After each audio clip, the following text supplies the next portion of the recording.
Hello there. Welcome back to the Senate Podcast. We're on episode 23. And you know what? I think this is probably the most special hello there we could ever have in any of our episodes because we're talking about A New Hope today. And that is where the hello there phrase came from. You know, it came from a movie a long time ago, from a galaxy far, far away. That was who knew that back then that one little hello there would be so famous, infamous, whatever. But I didn't we opened really up the show know with that. that was in this movie, and then I rewatched it recently, and he said it, and I was like, oh, like the Leonardo DiCaprio meme. Yeah. So I am joined here today by my co-host Tony. Tony, you are the wizard today. You're going to be the wizard. Cool. Or do you want to be the? No, you're not a fan of Han. No, I was gonna say the smuggler. We'll get into that, but okay, that's not exactly true. But all right, yeah, you'll be the wizard today. Thanks for coming on. We're doing Star Wars retrospectives, and we're kind of going in order of episode, kind of how George said they should be watched. So 1, 2, 3, and then now we're on episode 4, A New Hope, the first Star Wars film to be released. So this movie's interesting because this was the first one. So there wasn't an established lore before the movie came out, even though George did have outlines and, the Journal of the Wills or whatever, the Adventures of Luke Starkiller. He had stuff made up, but when we're going over movies like episode 1, 2, and especially 3, there is decades worth and tons of content worth of backstory and lore to dive into. So because this was the beginning of everything that was kind of everything that's kind of there in details or in the background that we can dive into was kind of added after the fact. You know what I mean? So yeah. Just watching this movie for what it is, this was where a lot of stuff came from. It's not necessarily where this movie wasn't influenced by a lot of other Star Wars content because it's the first. So when you first, tell me your story about how you experienced these movies, because I know it's a little different than most probably, because I'll let you go ahead and explain that. But yeah, Star Wars was originally episode 4 from the beginning, and it was the middle of the story. This was the start of everything. So it's going to be fun to go way back and experience an old, a classic like this movie. Oh, yeah, for sure. Yeah. So, I, like Caleb, I was a kid growing up when the prequels came out. So I saw those. I don't remember that vividly seeing Phantom Menace and Attack of the Clones, but I saw Revenge of the Sith when I was 12. It was like my favorite thing ever for a period of time. But I didn't actually see the original trilogy until I was like 18, something like that. And aside from, finding out that Darth Vader was Luke's father, because that's like the most famous plot twist. Like, people who don't even like Star Wars know that, because it's just, that embedded in pop culture and has been for a long time. So, it's pretty cool because the apartment I'm living in now, I've lived here for over 10 years. And, at some point after my mom and I moved in, somebody she knew, either a friend or just an acquaintance, actually let her have, some old VHS tapes. So the way that I saw the original trilogy wasn't with the special editions that kind of ruin everything except Empire, but the OGs, baby. Yeah, the OG. Pulled them out. No way, bro. The OG VHS. So I got to watch these movies as they originally came out. And, it was crazy, because I didn't know that many plot details, like I said. So watching these movies and not knowing really what happened and being surprised by certain things, especially in Return of the Jedi, was one of the coolest experiences I've ever had watching any franchise. Yeah. So I grew up watching the originals on VHS just like that. And then eventually, what was it, 2005 when the special editions came out, or whenever that came out. Uh, I've seen them on VHS.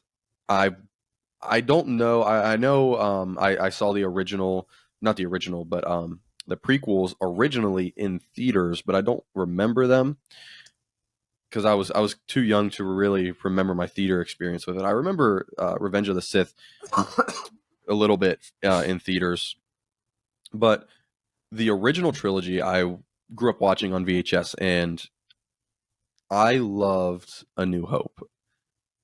My this is what I would do. I'll talk a little bit more about this when we get into Empire, but I would go through and start with 4, 5, 6, and then 1, 2, and 3 in the span of a day or two, and just watch all of them, either in order or in film release order, whatever.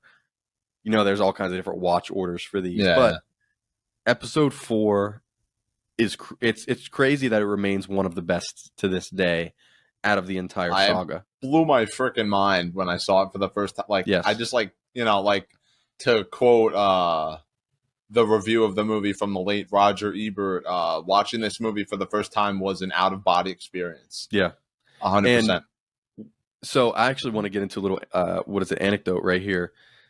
I was watching a documentary called Empire of Dreams on Disney Plus, and this documentary just in general is amazing. But one of the cool things is it gets into what was going on behind the scenes of the creation and release and whatnot of A New Hope. And it's funny because you were talking about an out of body experience. And George, when he had the first draft of the movie done, he said he invited his close friends to see it, and he showed it to some studio executives.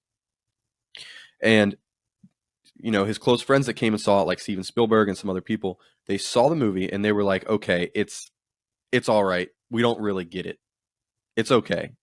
So Mm. George kind of got into a little panic, had to fire his editor, re-edit the whole movie because it didn't fit. Now he took that and he also showed it to the executives at Fox.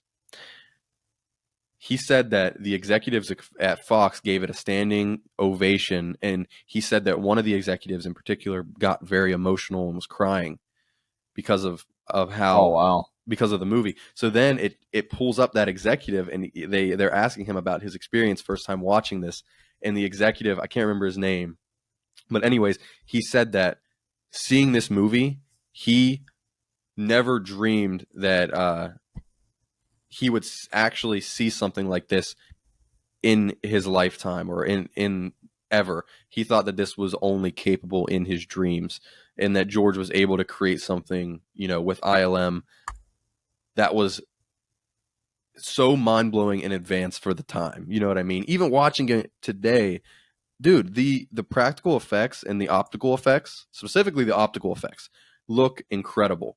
The explosions, I think they look cool, but you can tell Oh the yeah. explosions are like CG, very basic VFX, you know what I mean? But the optical effects, like, let me just give you a little bit of behind the scenes right here. The runner at the beginning of the movie when it opens with the destroyer and it's chasing it. You Yeah, know, yeah. get this. That runner, I forget what the name of the ship is. That ship that's running with Leia on it. That model was 6 feet wide. Okay, that Star Destroyer model was half of its size, about 3 feet. But think about how it looks in the movie. You know what I mean? And these were all real props with optical effects, with practical effects. Obviously, there were some um, special effects added, but it was such a advanced thing George was going for, and it was amazing what he and ILM, his production company, were able to do. Well, the production company he Oh yeah, hired dude. for it. Like, this Yeah, is one of those movies. Like, when I watch it, like, I obviously know, like, there's like practical effects, like practical yeah, explosions, models, miniatures, stuff like that. I love that But stuff. I, for the life of me, when I watch this trilogy, can't figure out how the hell it got made. I'm seeing, like, like, for It example, shouldn't like have got made. Yeah, to skip ahead to the climax, the run on the Death Star to blow it up. you know, when it like cuts between the like model ships and stuff and showing the Yes. people inside, my brain can comprehend like, okay, like what's the cutoff between, you know, model and then showing somebody sitting inside of a, Yeah. I guess like a thing they build on a green screen. Like I can't tell like what's what. Like Yeah. it So just blows after my mind. it's crazy because after the initial filming, it took them 18 months just to build those sets, like you see with the Death Star run and whatnot. So in the whole time, I didn't want to get into all this background, but it's so interesting. The executives at Fox were pushing on George to release the movie, and they were going to cancel it. And luckily, he had some people on his side really fighting for the movie, and they gave him more time, more money, more people. And I remember one interview they had with one of the execs where he said that Fox wanted this movie canceled, and they told him to go tell George to cancel it. And this guy, you know, on behalf of George, told the studio that this was the greatest film ever made, and that was the only reason Fox didn't go and shut it down immediately, was because of the promise that this is the greatest movie ever to be made. And Oh honestly, at wow. that time, it probably was. And I think so because look at the impact that it's had Did you now, know this long, you know, this far it was after. nominated for Best Picture Oh, I'm and a sure. bunch of other Academy Awards? Yeah, Like that's crazy because now, like, you know, I feel like the Oscars is kind of pretentious a little bit. Like they don't really nominate franchise movies and stuff. But you know, like back in the day, things like A New Hope were seen as viable enough to be nominated for not just like technical Academy Awards, but yeah, for Best Picture. Like it's so weird how the landscape of like, you know, film and how it's viewed seems to have kind of shifted for the most part. yeah. Now it's funny because we get so into these deep dives and stuff. We talk about all of this extra stuff, but let's keep this episode a retrospective and talk about our nostalgia and our experience and what we think now going back and watching this movie. So the opening crawl. Let's just start there. I'm One of going to the best in the contradict franchise, I'm going to I think. contradict exactly what I just said because originally the crawl was terrible. George had this long confusing crawl that was didn't really make sense. And then he had somebody come in cuz they were reading it and they had no idea what any of it meant. You know, so he had somebody come in and redo the crawl to make it uh, simple and kind of easier for the viewer to just read through at the beginning because it was in George's mind everything was so in depth and complex, and you can obviously see that there's layers to everything. There's a backstory to everything, even if we never hear it or see it. Yeah. So I agree, though the crawl was perfect. He also wanted to call this A New Hope Episode 4, but the studio said that would be confusing. So when this initially released in theaters, it was just called Star Wars. And then it wasn't until they re-released this in theaters right before Empire that he added Episode 4, A New Hope to it, Ah. the actual title. So I got to stop with the background stuff. So anyways, tell me a little bit about what you think about the opening of this movie and the you know, the first acts and whatnot, where we get introduced to all of these iconic characters.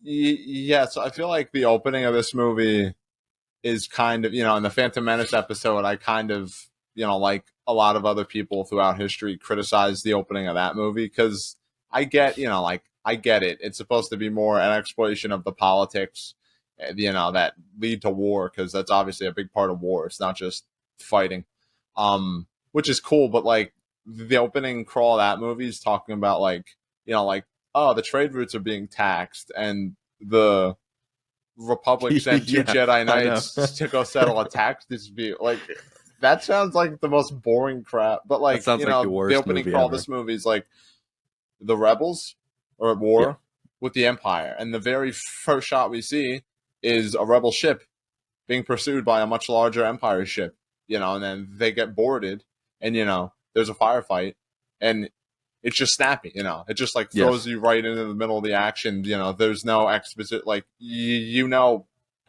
everything that's happening just by the little bit of information in the crawl. And then the action scenes, the directing, the pace of everything, we see Princess Leia, and we know, she's important, and then it is a little silly to see like C3PO and R2D2 just like running through the line of fire and not being shot at all. Like that's a little funny, but that's what Star Wars has always been. Like some people are like, oh, like Disney, made like Star Wars. Yeah, I mean, like, the prequels in Disney made Star Wars more like aimed towards kids. But it's like, no, Star No. Wars was always aimed towards kids. What are you talking about? Like, Yeah. we like spend like the first quarter of the movie with two robots, That's and only one of them speaks English, and so just whines all the time. Like, it's always been that way. hot take. I know everyone hates the Ewoks and whatnot from Jedi, but I love how fun that movie is, and just for kids and for anybody that movie is. And that's one of my gripes with Empire. I know we all like to be Robert, Ebert here, and where this Empire movie is a masterpiece, but it was the movie that was least for kids. You know what I mean? Yeah. And it was still fun, but anyways, A New Hope. The opening was, like you said, kind of silly with the droids, and it's interesting because George is telling this story through the point of view of the droids, and he deliberately wanted C3PO to talk and R2D2 just to make noises. But this is like really the first time ever, and how often do we even get this now in non-Star Wars content where you hear a machine and it sounds like they're talking? R2D2's beeps sound, it's so engaging. Same thing with Chewbacca when we get there. Yeah. He really took a lot of risks with the way he wanted to tell the story, and he didn't compromise on a lot of these things. So the opening of the movie was fun, seeing Vader for the first time, hearing him. Oh yeah, dude, that when he grabs the one guy and like starts interrogating him, when he squeezes his throat, I'm pretty sure you can hear like it like crack. Like it's like it's kind of like a silly, lighthearted opening a little bit, but it's also kind of brutal. Like we see stormtroopers actually shoot people, and like not just shoot at people, but actually hit them. Imagine that, right? I kind of hate that that's become so like good. a meme, but yeah, like it just does a good job of establishing like what the conflict is, with like like very snappy, concise dialogue. We know what we need to know. Even the political stuff in the movies, pretty simple. It's handled very well. Like it's really simple. It's easy to understand it. Specifically, Leia, Carrie Fisher, really did a good job, and I believe she was only 19 years old during this movie. Yeah, she killed it, and yeah, that was handled very well. So you got the first part with Vader and Leia, him capturing her, but her sending the droids to get help from the wizard Obi-Wan Kenobi, and then we go to Utapau. Wait, actually, it's Tatooine, but originally really? George called this planet Utapau. But for some reason they changed it. I don't know why.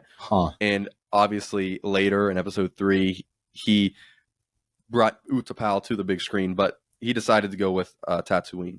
So, and it's funny because before anything in the movie was decided, before it was called Star Wars, before it was something about the Wills, before he had the idea for Anakin and everything, the very first idea he ever had for Star Wars was a cantina scene.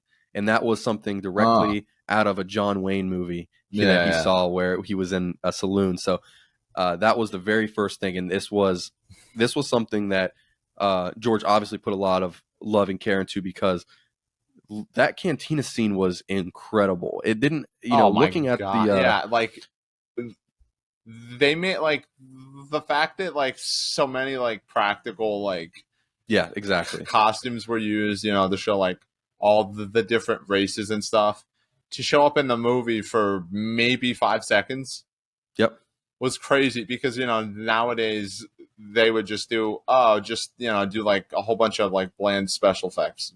Who cares? Yeah. But like there was so much craft put into every minute detail of this freaking movie, and it just blows my mind. So the cantina scene was a lot of fun. That was so the cantina scene. It looked bad in person, like behind the scenes. Everybody kind of made fun of it on set. But like you said, when in the movie you only get a glimpse of some of the people in here. It kind of does a quick pan, quick cuts, and it keeps up the mystery that this is really like the Wild West in space. You know what I mean? Yeah. That I think George really, really nailed with this. And obviously, this is where we end up meeting the smuggler and all of that. But back up a little bit. The droids land on Tatooine. They get picked up by the Lars. We get the introduction of Luke, Owen, Beru, and eventually the wizard pops up. Hello there.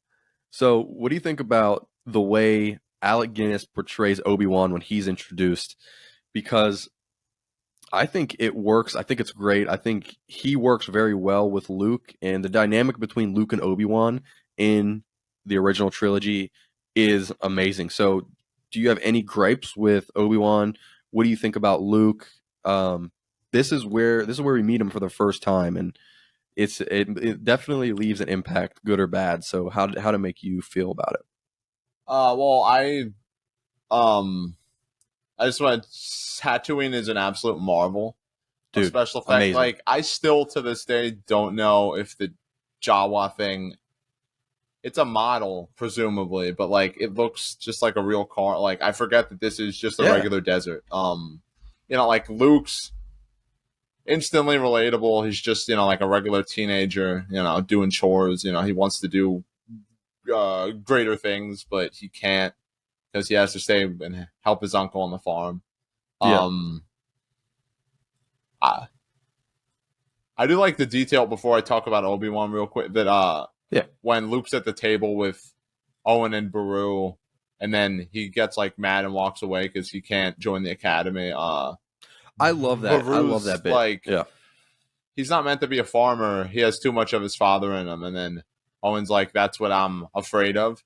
I noticed a detail I never noticed before. Because like Star Wars is all about duality. Light and dark, Yeah. good versus evil. That Owen sees how Luke's similar to his dad as a negative thing. He sees the negative side of that, whereas Beru sees the positive side of it. How I like that. and like it's just like this small thing. It's not like really touched I upon wonder if that they were much. going for that. Yeah. Yeah, and not like it's and I don't know. I just feel like right there, like that just gives you like a little glimpse as to like how like they're a couple that they're kind of different in some ways, and they kind of like balance each other out. Like I how like. Luke was essentially pulled between these two, like light and dark, but even before that, he was torn between the duality of am I gonna be like my dad in a negative sense or a positive sense? And then no, I'm sorry, go ahead. Yeah, so it's interesting to see the parallels between Anakin and Luke because Anakin in Phantom Menace, I'm going to be the first person to see them all. He's talking about the stars. Yeah. And then you get to A New Hope and Luke, he wants to join the academy and finally leave his planet, the same planet, Tatooine, to go out into the galaxy. And he wanted to join the academy and everything. So then obviously we know that he gets attacked by the sand person, and Obi-Wan kind of rescues him and takes him in, talks to him. But at that time, all that's going on, the Empire is looking for the droids on Tatooine and ends up tracking them to the Lars homestead, destroys them. And honestly, this is such great directing and storytelling and just everything. The way that plays out, because then Obi-Wan and Luke come back. He sees that they're dead. He has to go out now, looking out into the sunset. He has to decide that he is going to leave home, go out into the galaxy, help the princess, avenge his family, defeat the Empire, blah blah blah blah blah, et cetera, et cetera, et cetera. It's all set up brilliant within the first 30 minutes of the movie, I think. So, um, Obi-Wan, he goes back to the hut with Obi-Wan. Originally, it was supposed to be a cave, and it's funny because we actually kind of see that cave in Kenobi, but Oh they yeah. decided, yeah, George decided in A New Hope to make it a hut, sort of like just a house. So he goes there, and we get, I think, my favorite scene in the movie, actually, him talking to Obi-Wan, and them talking about three things here: the princess, the Clone Wars, and his father. And I love this because this was 77, and they mentioned the Clone Wars. That and they mentioned Anakin being seduced by Vader. You know what I mean? I love it. Well, an I think interesting it's tidbit. great. I think you know Yeah. this, but originally, from everything I've read and heard, I'm not sure if it's 100% true.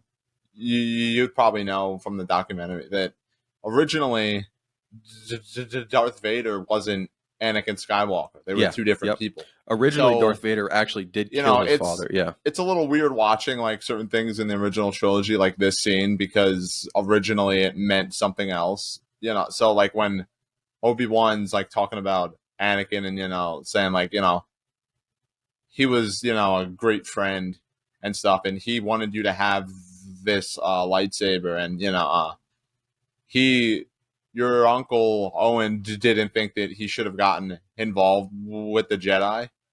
That's painting a different picture of events kind of Yeah. than we would see later. So that's like a thing that like it's obviously not a fault of this movie, but it is kind of one of those things where like I watched the original trilogy and there are certain things that I'm like, uh, I don't feel like this fits totally. But I mean, for all I know, there's like expanded lore where Anakin does mention that he would want to, pass down his lightsaber to his son or something, See, maybe. that's interesting. I would love that. I wish he kind of would have talked about it in episode 3. But Yeah. anyways, what I love is the fact that you were right and the way George handles it though going forward, especially in I think it's in Jedi when this happens. We haven't watched those movies yet. So we're going to be doing that next. Spoiler alert. So I love how you're right, and George didn't know if this was going to get a sequel. They don't plan on sequels. Back then they didn't plan on it. He didn't know if this movie was going to get made. So this movie was a hit, and he had to go on to the next one. So then he decided, okay, Vader is his father, and then so on and so forth. But you get that exchange when Luke meets the Force Ghost of Obi-Wan. I believe it's in Jedi, and he said, "You lied to me," whatever.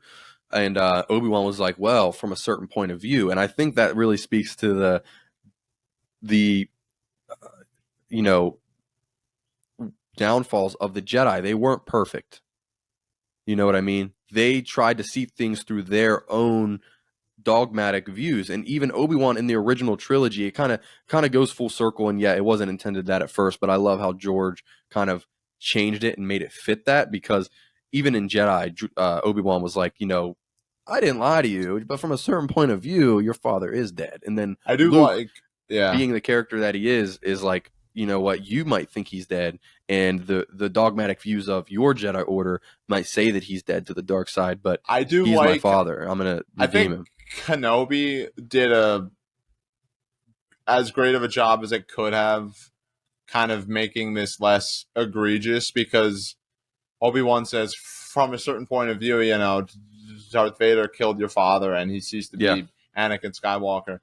Well, then Kenobi shows that certain point of view was Vader's own point of view. You know what I mean? Like yeah, he says, you didn't kill Anakin Skywalker, I did. And then Obi-Wan's like, yeah.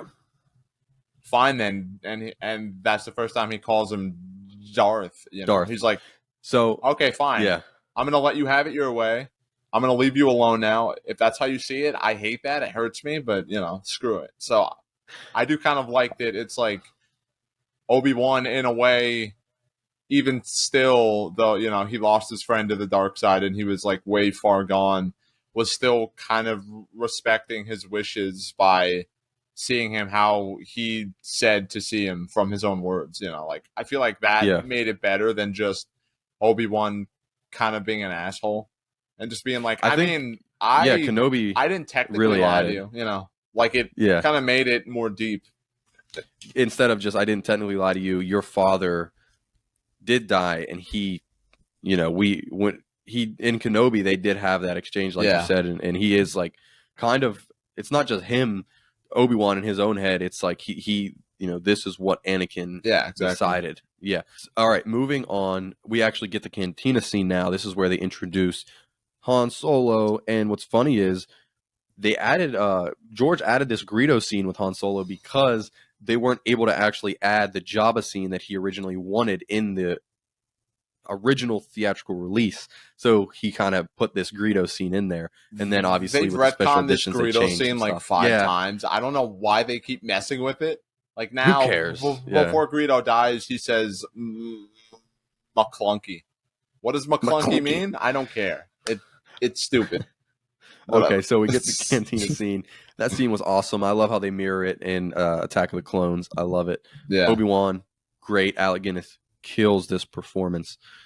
They say on set that, like Harrison Ford said that on set, and Luke or Mark Hamill said on set that Alec Guinness brought a real sense of professionalism to this, because they all thought it was kind of absurd, but Alec Guinness really was into the character, the master, the trainer, the teacher of Luke, the apprentice, in this story that was about morality. It was about the light side, and Alec Guinness really wanted to portray that character. He killed it.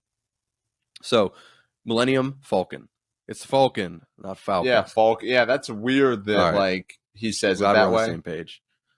Now I was going to kick you off the podcast if you pronounced it wrong. I'm sure we've all said Falcon, but it's the Millennium Falcon. Okay, so we'll have more to say about Han and the Falcon during the Solo retrospective. So they obviously hire them to take them to Alderaan. Little do they know, Alderaan was just destroyed by the greatest weapon in comic book or pop culture history up to that point, the Death Star. So really cool interrogation scene at this point where they're using the probe droids to interrogate Leia. I thought that was super cool, creepy. I like how sassy Leia is to she's awesome. Grand Moff Tarkin. Like she's not like like scared.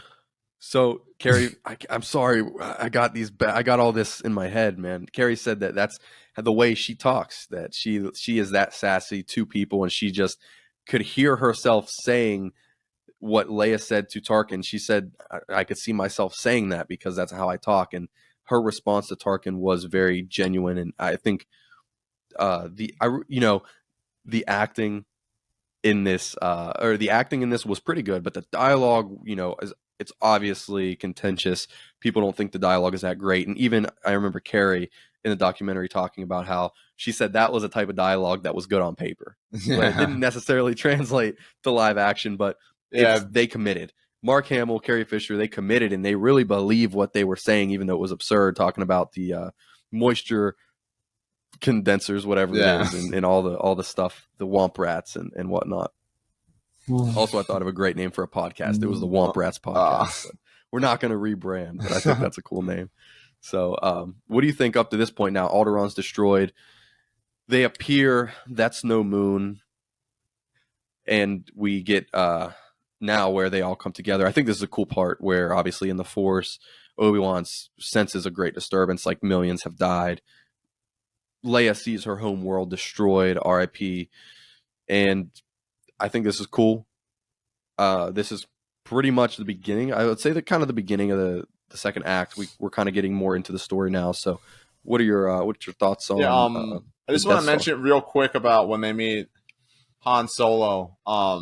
When pretty cool interaction. He says, the famous line, "I made the Kessel Run in less than 12 parsecs." We're gonna get into that. Obi-Wan has this look on his face, like, yeah, okay. Like, I don't know. Like, I wonder if like George like told Alec to like have a specific reaction to something, and Yeah, that's because I don't like know. I'm just wondering like why he would react that way. You know what I mean? Like because in my mind it kind of says this guy's lying through his ass. Like he made the Yeah, Kessel. Shut up! I don't trust you, dude. Like like he's like savvy enough to be able to see through it, which is kind of because like Han's not really as like smooth and charming as he makes people think he is, which I think is a fun detail. yeah. So the Alderaan getting blown up scene. Um, I think this is a testament to this might be a hot take, but the acting in these movies, except Empire, for the most part, has never been necessarily great. Like Yeah. Luke, when he discovers that his aunt and uncle were burned alive, doesn't look nearly as like torn up about He it as he did. should be.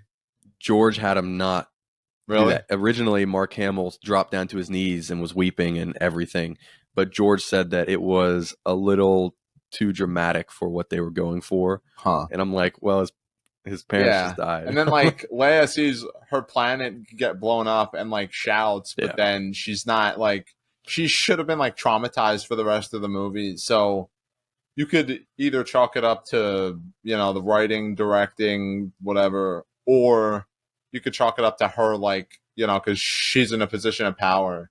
So Yeah. like she feels really torn up about it on the inside, but in her, she's in a position where she can't afford to break down.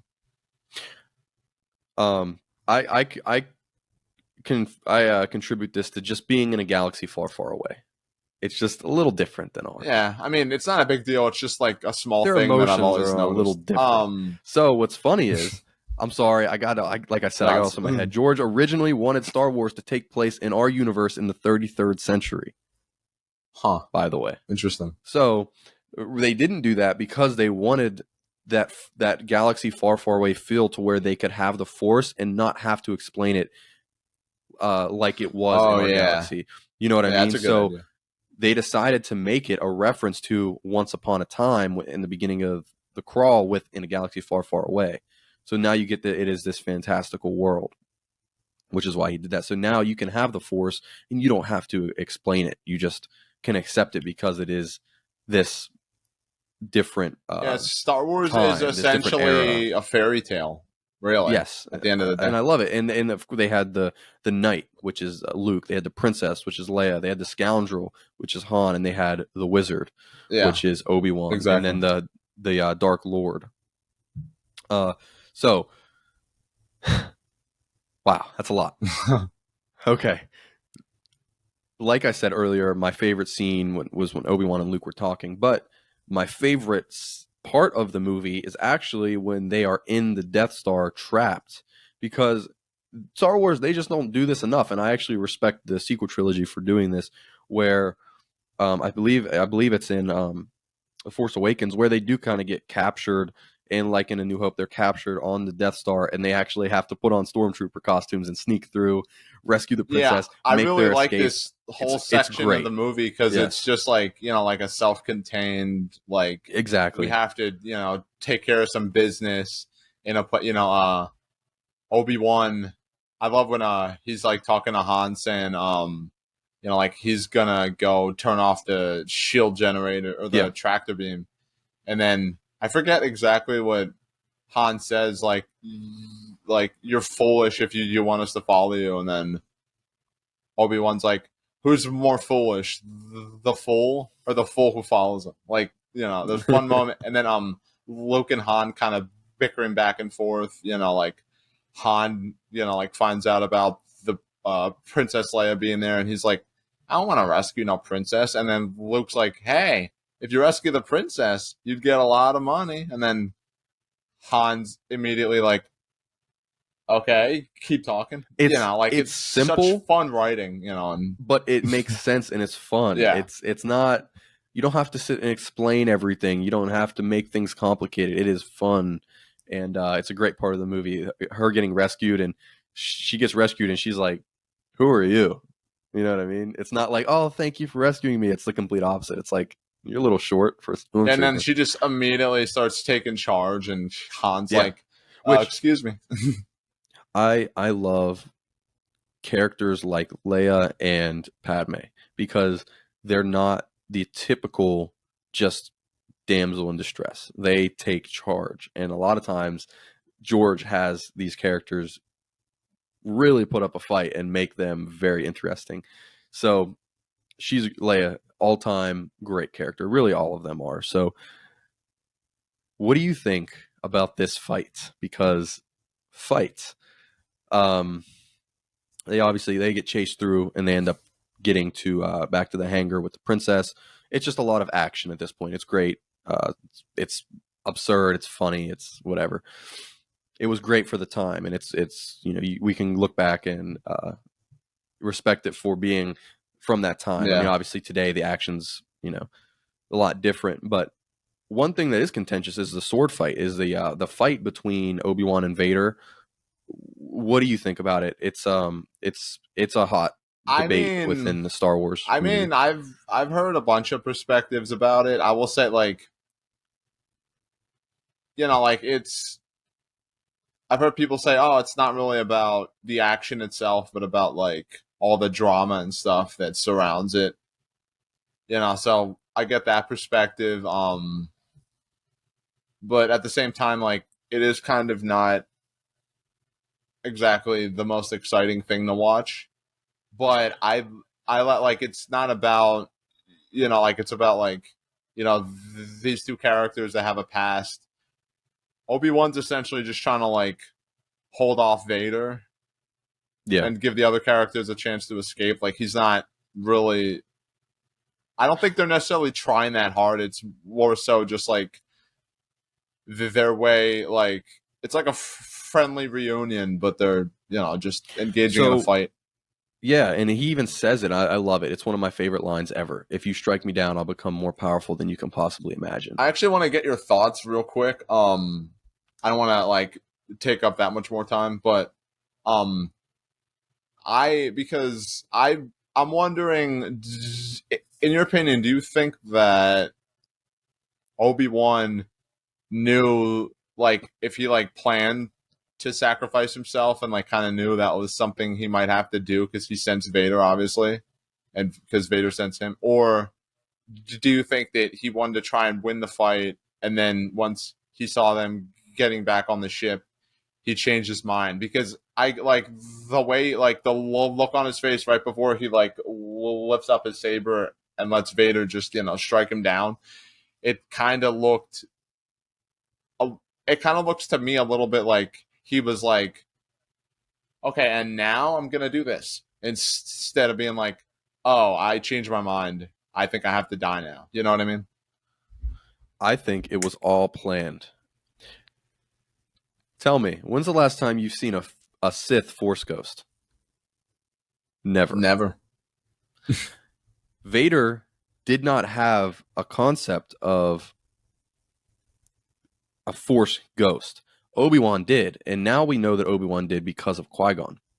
And I'm really interested to see like maybe a second season of Kenobi, which they don't plan to do, but anyways, or at least getting some kind of story of Qui-Gon talking to Obi-Wan and teaching Obi-Wan from the Force. Yeah, yeah. And I think that Obi-Wan, obviously he doesn't know exactly when he's going to die or sacrifice himself, but because he did sense Vader, he knew that this was his time, and he baited Vader. I think he baited him. Yeah, for 'Cause I think him, it's not, because like the concept of like a spiritual afterlife is obviously present in a lot of like religions and stuff. Like Buddhism was a big influence for the Jedi teachings and stuff. So like, But I feel like yeah, for Obi-Wan, it wasn't like him dying. It was more so, okay, now I'm gonna transition to the next phase of life. that was for Obi-Wan, but the way yeah, and you're right, but I love how he baited him Yeah. because what does Anakin want? He wants power, and he talked about it at the end of episode 3. You underestimate my power. He thinks he is the most powerful. So how Obi-Wan baits him. He says, "If you strike me down, I'll become more powerful than you could possibly imagine." Yeah. In Vader's head, Vader's like, "No, I'm the most powerful. I'll strike you down, and I'll be the most powerful because I defeated you finally." So I think Obi-Wan baits him, and you could see Obi-Wan. He closes his eyes and he puts up his saber, and Vader strikes And then him like down. Vader, Yep. I just love the detail of like him stepping on Yeah. Obi-Wan's rope, because like he doesn't know what just happened. He's like, what? I thought I beat him, but he's gone. What the hell? Okay, So I feel like that was Obi-Wan's last way to kind of like teach his former Padawan one final lesson. Which is like, there are things that your arrogant ass doesn't know and you don't understand because you never wanted to try to. And what I'll say is, I think that moment right there is the beginning of opening up Vader's eyes. Because like you said, that was one of his last lessons he taught him. Palpatine never taught him how to be a Force ghost. Yeah. Palpatine himself didn't know how to become a Force ghost because the Sith did not have that knowledge. Yeah. Now, what happens at the end of Jedi? Anakin becomes a Force ghost. Vader takes out the Emperor, and then Vader himself dies, and we see him as a Force ghost later. Yeah. There's a lot more we're skipping over with that. But anyways, I love how it comes full circle, and I love that moment between them right here. So Leia, Luke, Han, Chewie, the droids, they escape. They go back to Yavin, I believe. Yeah, Yavin 4. Yeah. And they basically tell the rebellion about the Death Star, whatever. They have the plans, as we see from Rogue One. They got the plans for the reactor that was exposed, and they make the big plan now to do the Death Star run to blow up the reactor core. This is the last act of the movie. I think it's great. We can just kind of end it here by talking about the ending of the movie and what we think about it, because it's kind of we just kind of talked about the biggest emotional part of the movie. That was when Obi-Wan sacrifices himself and they save Leia, and Luke obviously he screams, he bursts out when Obi-Wan dies.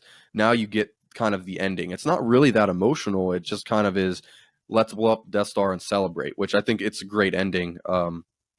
So give me your thoughts on now kind of the last act of the movie. They get to Yavin, they talk to the rebellion, they make the plan, they execute the plan.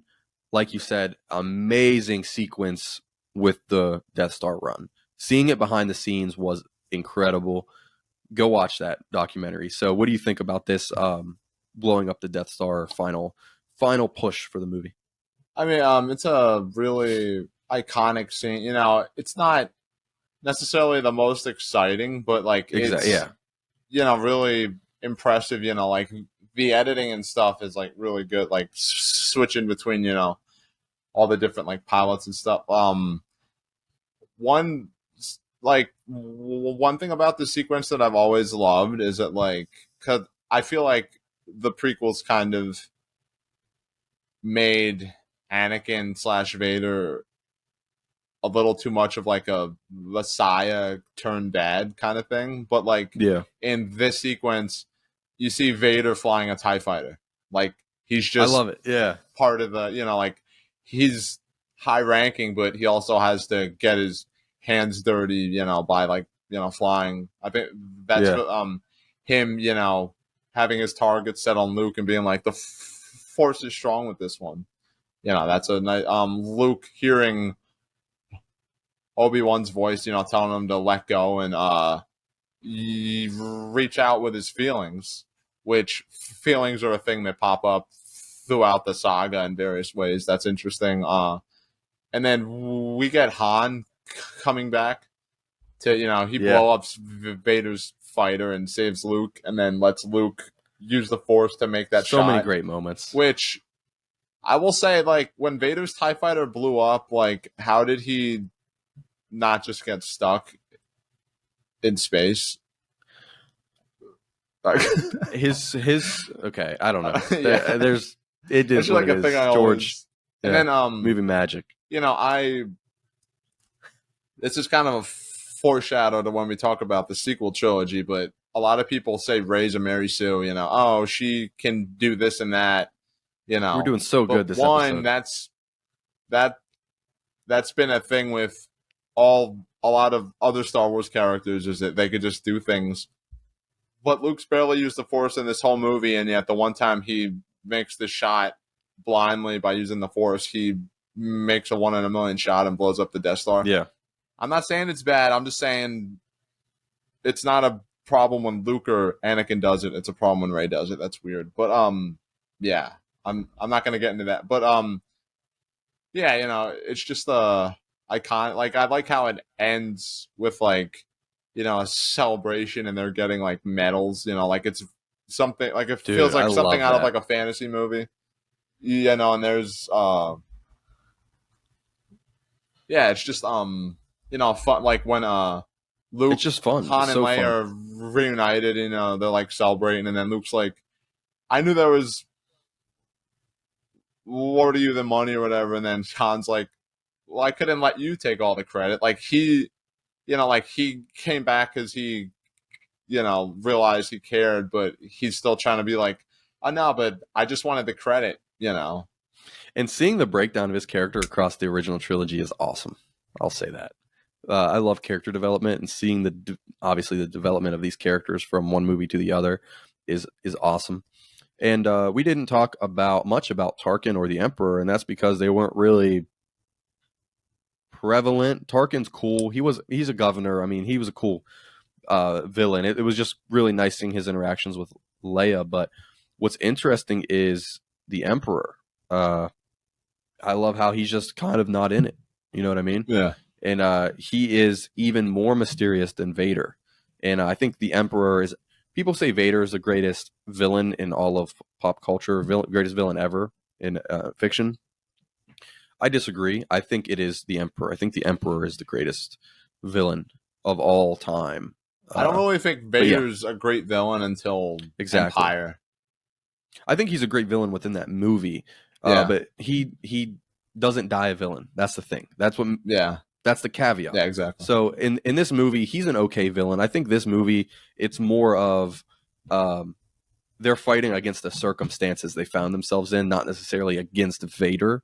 You see him fight against Vader in the next movie, which we'll get into. But this movie was it's just such a fun science fiction fantasy epic, Yeah, like it's, not like, I think the original trilogy's kind of shallow for the most part, but I don't think that's a bad thing. Like it's, because like you have to think, the prequels were made, like when sci-fi movies were kind of, I mean, not that like past sci-fi movies didn't have like interesting themes, but like you think of like in 1999, we got The Matrix as well. That was like a really like conceptual heavy but in sci-fi 77 movie. there was nothing like that. Like the prequels were made in that environment where sci-fi movies, tried to be more ambitious, whereas the original trilogy was inspired by, like Flash Gordon serials, which are, really simple. They're essentially fairy tales in space, Yeah. And I think it's an awesome format. And we're trying to follow the format of the original trilogy by keeping it a little bit more shallow, a little shorter. This doesn't require 4 hours like Revenge of the Sith. So I think the next two episodes are going to be a little longer. Yeah. There's a little more to talk about, but I mean, not. This one is a movie you just got to watch because it's fun. There's not much to break down. Like most of my breakdowns were behind the scenes production, whatever, etc. Not really in universe type of things that we can break down, but it was a fun movie. I had a lot of fun talking about it with you. Overall, I'd give this movie, I think it's, I don't want to rank the movies, but it's in my top 3. This is definitely my top 3. It doesn't get much better than this. I'll put it that way. I'd probably say it's in my top 3 too. Yeah. Like definitely top 5. Definitely. Like nothing's gonna match the experience of when I saw it for the first time and was just blown away by all the practical, blown away by the music, all that stuff, practical optical effects, the Even the acting, it's charming. Not the greatest thing in the world, but they commit, and that's nice. The acting when Peter Mayhew gets in Chewie's costume, he just transforms. He says, Oh and yeah. you know, 3PO and R2, they are such fun characters in this that kill it. So, um, that's it. I think we like this movie. Yeah, I think it's Wouldn't you safe to say? say it's one of the greatest movies of all time. All right, let's leave it at that. A New Hope. Our takeaway: one of the greatest movies of all time. I like it. I think that was concise. We Yeah. had fun. We covered it. Let's leave it at that. So, thanks for coming on. I'm just gonna start it now. Like always, let's end the episode with one movie or game recommendation. You want? How do you want to do it? Mine. I haven't. You go first. We'll make this you go first from now on when we do this. I haven't beaten the trilogy yet, but I'm gonna say I just beat Danganronpa 2 Yeah, earlier today. I recommend people play these games. Just play these games. They're like great games. not Yeah. necessarily good, but they're entertaining. They're charming. A lot of twists and turns. The plots, like the second game, like there were. I think like this franchise set the record for the most times I was like playing a game and just said, "What the," like Yeah. just Crazy. it's just crazy. Like a lot crazy. of, it's the kind of Twists and turns. yeah, and, it's like a Shyamalan movie times like a million. So I would recommend. I can't wait to play the spin-off game, watch the anime, and then play the third game. So I'm technically cheating, but I just can't recommend these games enough. That is not cheating. Those are great games. I've tried to get into them. Hopefully I can finish one day because they're interesting. Now, Tony, mine is a movie recommendation. It just came out. It is called Flamin' Hot. Yeah, you're gonna have to sell me a little bit on that because just by that summary, I was like, "Huh?" It's a Hulu original, and it is about the creation of the Flamin' Hot brand of Cheetos and whatnot. The whole Flamin' Hot brand. So basically, synopsis here: there was a Mexican janitor working in Southern California at a Frito plant, and he was looking around and he saw only bland, flavors that were marketed for white people. So him being, in the Spanish community and being, Mexican was like, we need to see chips, that are for our people too and different cultures. So he basically took the flavors and all of that he grew up with, the spicy flavors, and made a slurry for the Cheetos, and somehow as a janitor got it to the CEO and said, we want to see ourselves on the shelves too. So they ended up taking his idea and they made him, I'm not gonna spoil it anyways, but they ended up taking his idea, and it was about the whole creation of Flamin' Hot brand. But it's a multicultural story. It's not just about the chips. It's about the it's cool. It's very cool. Xochitl Gomez.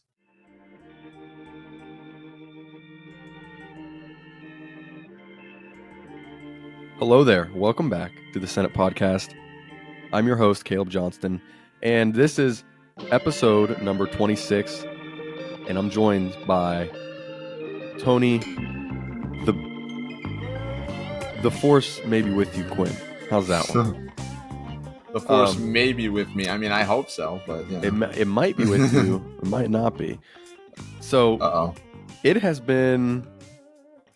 it's been about a month. Actually, it might have been a month exactly, almost, since we've done our last retrospective. And today's episode, of course, from the title, Empire Strikes Back, the retrospective. Our last retrospective was episode 4, A New Hope. But it's the summer. We had vacations. A lot of movie and game news.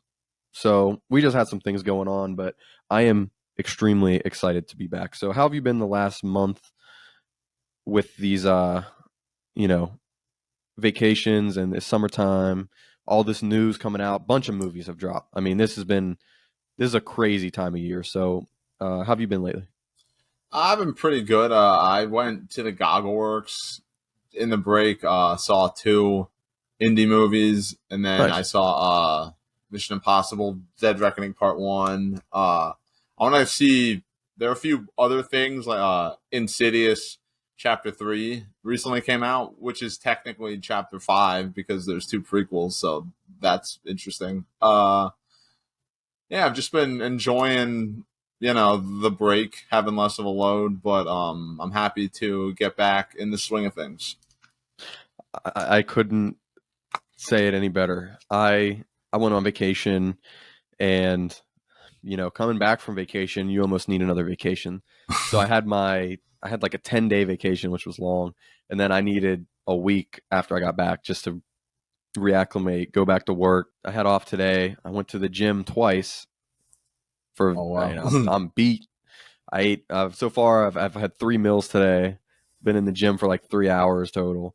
It's been a pretty great day. So now it's gonna get even better. Actually, I had a great day before we started the podcast. I went to this kind of like thrift shop place, and what we're gonna do, we're gonna show off our shirts. We both have some great shirts on right now. One is very accurate to the uh, material today, and one is just not. I'll put it that way. So what do you have? You're This wearing is something. Empire Strikes Back. I don't remember where I got this, but Okay. look, you got the freaking bounty hunters, Boba Fett. I don't remember Yep. their names, but they're cool freaking Boston stormtrooper, IG Vader with red eyes. 88. And then right Vader. there we got our heroes, our gang, and then Empire Strikes Back logo. Sick as hell. I love this thing. Yeah, that abomination. It's an Ewok. That's It's probably the like Ewoks. is that the Come on. chief of the It's Ewoks? wait, keep talking. I'm gonna find out that guy's name. Um, yeah, I'm not. Here's a little teaser for our Return of the Jedi retrospective episode. I hate the Ewoks, and I want them all to die in the worst way possible. So It that's might that. have been. I am wait, no. I don't know. I don't No, that guy, that chief is ugly. Chief Chirpa. We're just Chirpa. gonna we're gonna just say this is Chief Chirpa. How's that? I actually don't even remember what he looks like. Oh God. Yeah. He looks bad. That's bad. Okay, so I got the Ewok shirt because it's obviously from the better movie, and you have the movie that is we're covering today. So with all that being said, 5 minutes in almost, you ready to talk about the fifth episode? Yeah. I don't know how you could think this is worse than Return of the Jedi, but Well, I'm glad you said that because I think you should kind of take the reins on this episode a little bit, just because you enjoy this episode, or you have this episode kind of placed higher in your, among your rankings than I do. So, not that I don't like the movie, I love the movie, but you, you're into this episode more, so I think you should kind of just take the lead here. And I want to do that on episodes where you're more positive than I am on the content or the source material and what we're covering. So we did that once before with the mental health episode, and we're going to do it again with the sequel trilogy and possibly some other stuff we're doing. So I could go on about my thoughts, but I want to start it on a positive note. So if you want to take it away and give me your overall thoughts on the movie before we dive into any specifics. yeah, my overall thoughts. I mean, a lot of people, I should say, put this as like the best Star Wars film. Yeah. Like it's a cliche, and it's not my favorite. It's not my favorite. It's probably maybe third for me personally. But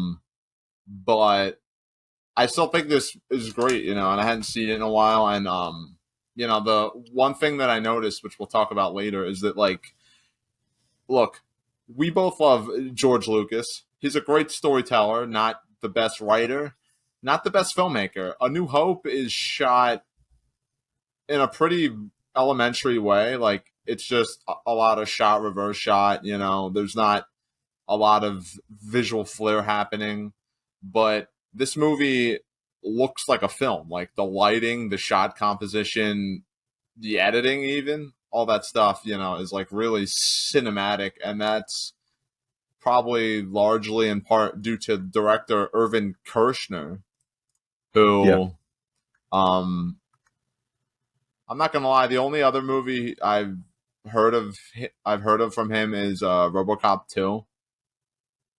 But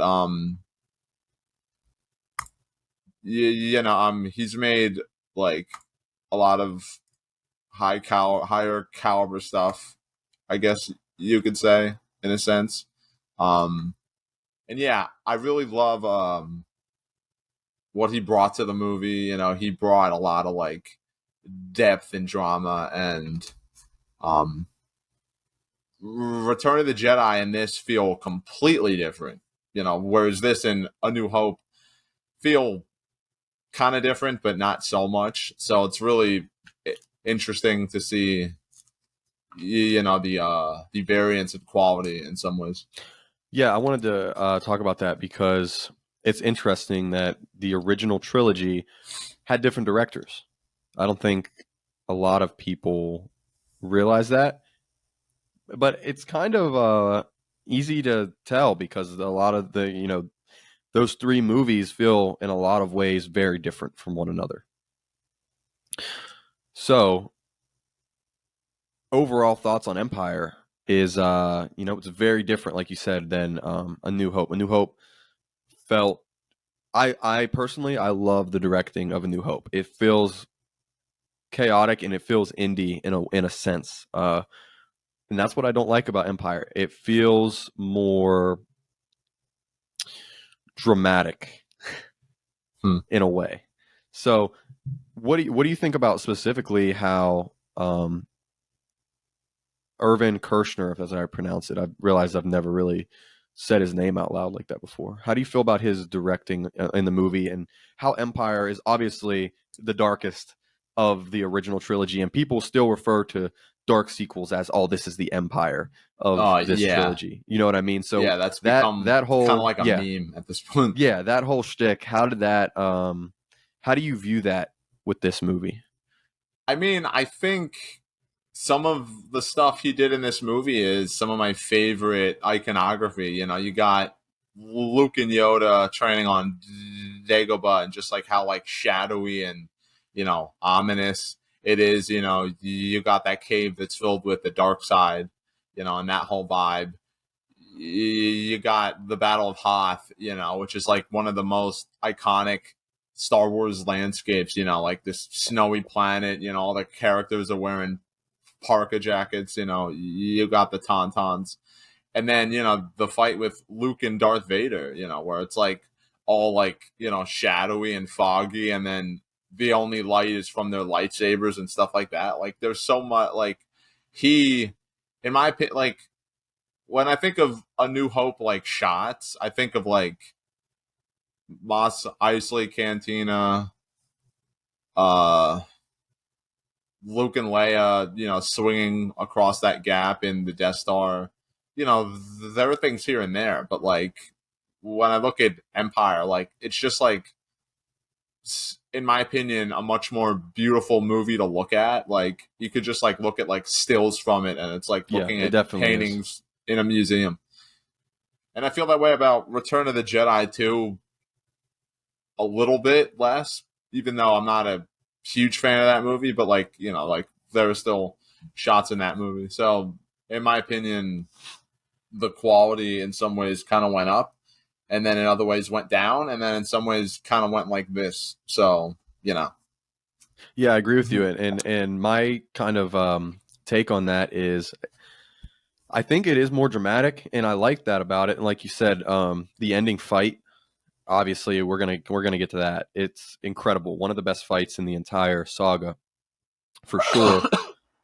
But the movie is very dramatic, and I actually think the movie starts off pretty weak with Hoth. I think it's really cool. I mean, seeing the parkas and the snow planet and all that, and obviously the iconic, him taking down the AT-AT and whatnot. But Yeah, I can. it's I'm go kind of ahead. glad you said that. Yeah, Yeah. because that leads me into I finally get to.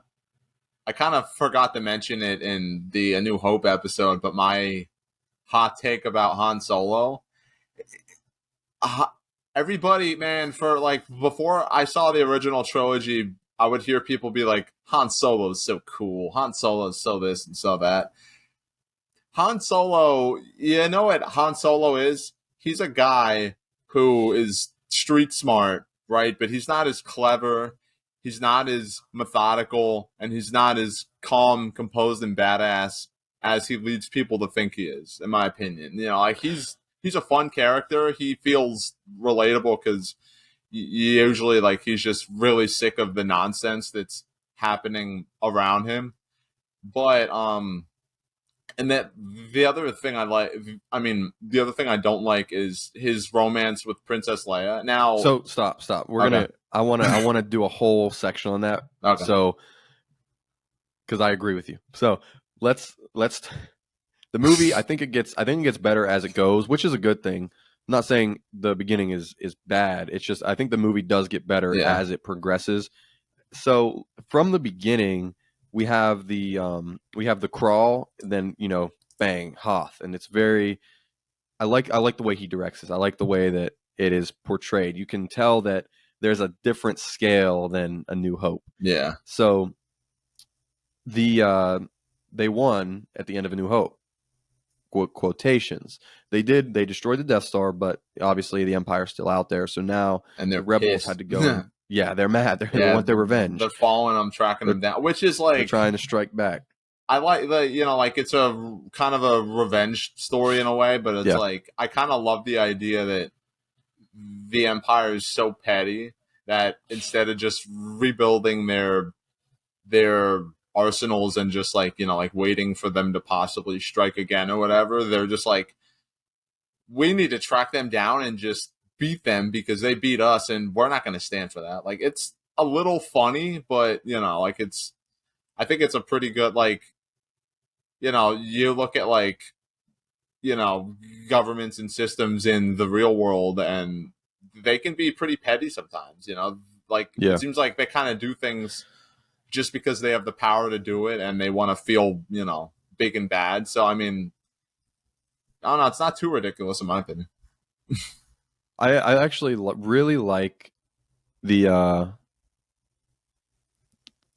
I really like how the Empire is portrayed in the beginning of the movie, where you're talking about you can see the inner workings of the Resistance and the Empire. Yeah, You can kind of see the bickering. You can see them talking. You know what I mean? But the rebels. You know what I mean? The behind the scenes.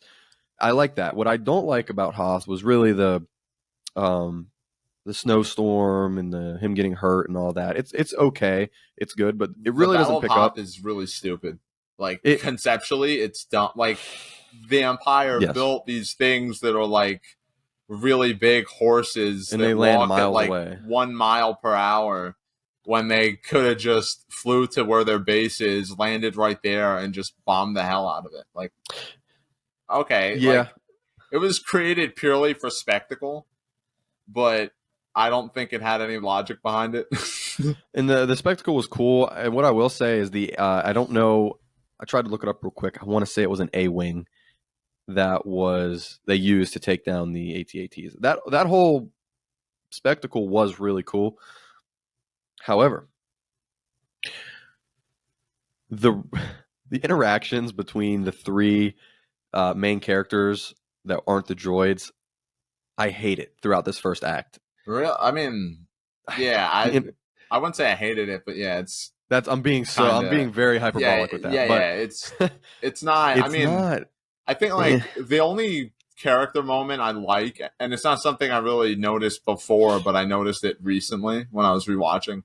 I like, Han in A New Hope, he was just gonna leave them behind because he had to pay off his debts and stuff, and he was looking out for himself. And then he chose to come back and save Luke. And then it was kind of like, I do care, but I'm not gonna tell you directly that I care, So don't get too choked up about it.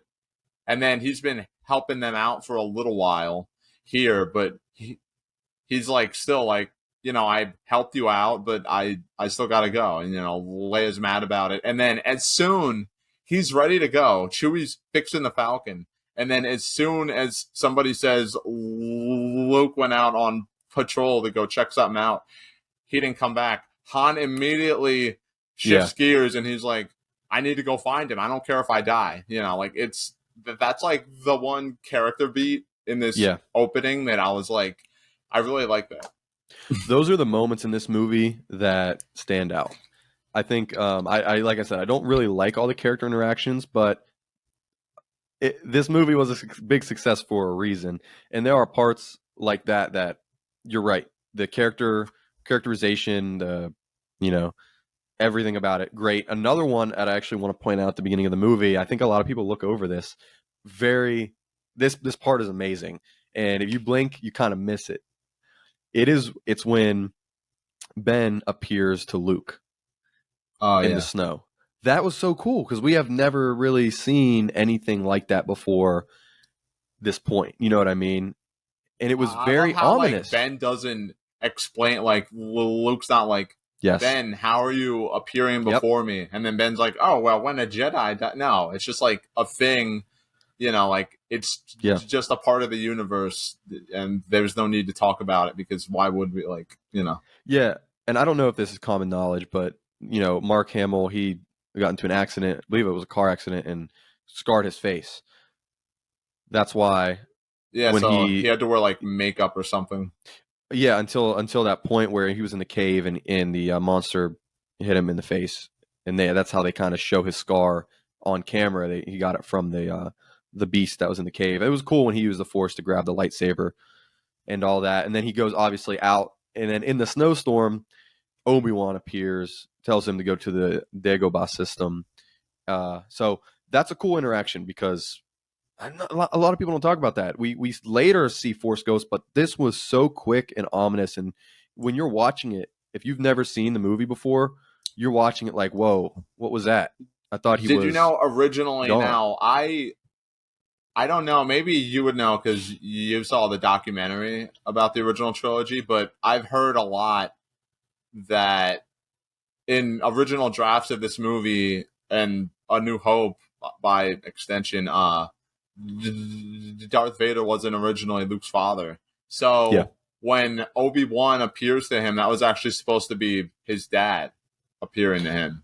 I actually don't know. I don't know. That would have been cool. Fact check me. Look it up yourself instead of just taking my word for it. But I've heard that, and I think I've read it in a few places. I might like that better. That's pretty cool. Anyways, I do know. What I do know. Hold up. What I do know is in A New Hope, originally the outline for the entire Star Wars story, Obi-Wan did not die in A New Hope.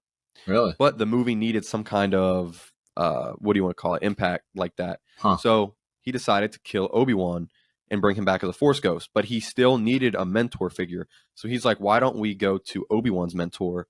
And he said it had to be somebody that was even more mysterious, even more so that wizard character archetype. So he thought of Yoda, and Yoda, George says that he does not know what his species name is. He doesn't know where he comes from. All of that. Are you serious? Yeah, I like that. He just wanted to make Yoda the most random, mysterious character ever. I think originally Yoda was like tall. Maybe. I think I heard that or something. I kind of I've watched the documentaries and stuff. I just kind of stopped looking into the backstory of Empire because it's not my favorite. But that's fine. Yoda's a cool character. I don't like us trying to go back and explore. Oh, this is his species. This is where he comes from. Yaddle, that's all right. we'll let Yaddle slide, voiced by Bryce I'm Dallas sure Howard. with We're gonna let it Grogu. slide. I'm sure with Grogu in the Disney Plus shows, they'll Oh, they're gonna finally explore it. Yeah. establish that, which might be cool. That might be cool. I think if you're going through it with Grogu, yes, but leave Yoda mysterious. Let Yoda be his own thing, because what's going to happen is eventually they're going to go back to the Old Republic, or the High Republic, sorry, and they're going to show Yoda younger and go through all that. Anyways, in this movie he's meant to be mysterious, and when I love it when he gets to Dagobah and he's like, "I'm here looking for a Grand Master Yoda." And he's like, "Oh, you're looking for Yeah, he's Yoda." pretending to just be this annoying little. Random creature. Actually, I want to talk about Dagobah real quick because So we done with Hoth? We good with Hoth? yeah, I don't think there's that much to say. Like, it's, What I will say real quick is the one droid, the one that's like, what's it called? Sorry, it's been a few weeks. I don't even know if I remember. Oh my goodness, the droid that finds them in the beginning. Oh That Han yeah, shoots. I love that droid. I love it seeing it in the games. That's a cool droid because it looks kind of small, but it's actually huge. That I droid think is really something cool. like that was in Solo, wasn't it? You remember when Probably the ladies on the bridge and then like all those security droids like fly around? Possibly. I I try think to that might forget be movie. similar. Yeah. Liberate the droids. Yeah. But I think what's cool is the vehicles. They're obviously introducing new vehicles. So why wasn't the X-wing used to take down the AT-ATs? Well, they got to sell toys, so they're Of course. you know what I mean. So they got to introduce new stuff. So it was cool seeing new droids, new ships, all this cool stuff. Like you said, giant spectacle. I actually did not like the interactions between Han and Leia and Luke. Really, I thought it was very weird at the base. It was. I think. Oh, actually, I forgot that this happens at Hoth. We might save We gotta some of talk this about for it. later. Yeah. But do you remember Before that? we move on. But that scene where Leia's mad at Han because he's being an asshole because he's Han. He doesn't really know how to be a gentleman, and then she kisses Luke to make him jealous. Remember that. Remember that scene. Remember it. Tattoo it on your mind because we're gonna talk about that in the next episode, and I'm gonna lose my mind. We'll talk about that more in the next episode. But honestly, I feel like that was out of character for Leia, anyways, regardless of the connection that we'll come to find out. But I just thought it was out of character. I did not. It was so weird. And then what made it And then even worse, she kind of does it after. again close to the end of the movie, and it's like, so like Han. I mean, actually, I'll save that because I have like a small rant for That's fine. the end. So Yeah. yeah, that interaction was weird. Of course, it was great to see Chewbacca and 3PO back, and R2, all of them. Great spectacle. I think that's what we can get out of Act 1. It was a great spectacle. This is where I started to kind of go downhill in the movie. I was like, man, these are not the characters I feel like we left off with when they were getting at the ceremony and she gave them the awards. I was like, this is kind of weird, but it was cool to see. Now we get to the second act, or at least in our headcanon, the middle part of the movie, where the heroes split up. You got Luke going to Dagobah to find Yoda to train him, and then the rebels, or in the Falcon, we got Leia and Han. They go out to escape the Empire which was really cool. Honestly, this part was cool, by attaching themselves to the destroyer to hide. I thought that was awesome. So yeah. So right. in in A New Hope, I don't remember if I mentioned this, but Tatooine, they just filmed in a desert. But every time, like especially watching that movie for the first time, and even watching it now, like every time I've rewatched it since, my mind forgets that it's just a desert because of the practical effects of like I feel like that's just a planet. That's a desert planet. Like I don't see models. I see actual vehicles, and Jawas. Yeah. And then in this movie, Dagobah is obviously just a swamp. I can't watch this movie and just see a swamp with, probably like a few crop trees and a green like it. Yeah. See, like if this doesn't work, if Yoda doesn't work, everybody would be taken out of the movie. It would be terrible, but because of the puppetry, the filmmaking, the cinematography, the lighting, the writing, Frank Oz's legendary performance, somehow I watched this whole segment of the movie and I don't see a green puppet being secretly puppeteered by somebody underneath a production stage in a Yes. swamp. I see a freaking green alien talking to a character and he's a real being every single time. It blows my mind. I don't know how they did it. And Yoda does some crazy things that really should take you out of the movie, but they pull it off. Yeah. Which is it's kind of crazy how they do it. But I think it's cool because R2 is also in Dagobah with Luke. So Mark Hamill has to act alongside a little guy and a droid, and then somebody under a stage with a puppet that is a little green alien. Yeah. That's supposed to be a Grandmaster Jedi. So but you believe all of it. You know what I mean? It's really cool seeing the documentary how they made Dagobah come to life. It was I gotta watch that documentary. Awesome. It looks so good, and I wish I could find the tweet, but I saw somebody tweet out yesterday that they were like, I guess people they said something along the lines of people think that the original trilogy was a huge success because of the story and the writing and the whatever, but they're like it was probably more. They said it was more so the technical feats that they accomplished, and I'm like. That's true because nowadays you could see something like Avatar Way of Water, which is extremely advanced, filmmaking with all these, digital like crazy.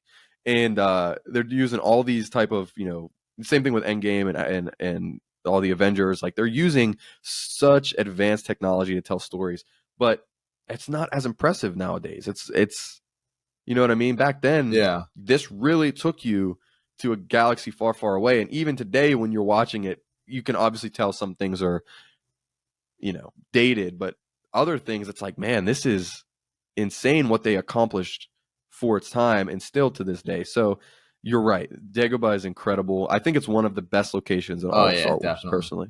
So you're right. It's just a swamp, but I don't know how to segue into this, but I want to get your opinion because I don't think it's been explained elsewhere, at least that I know.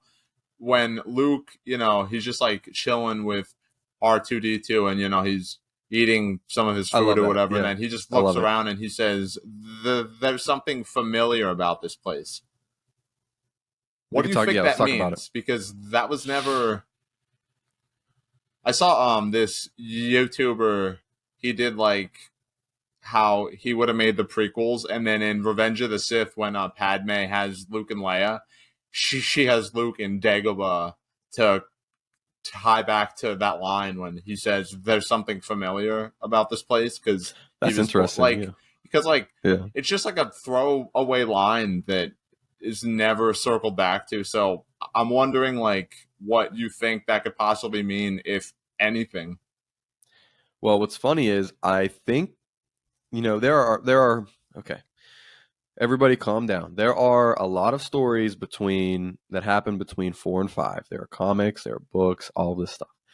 Up until this point, just in the movies, we know that Luke has never left Tatooine. We see him go to space in Yavin 4, and then we see him go to Hoth.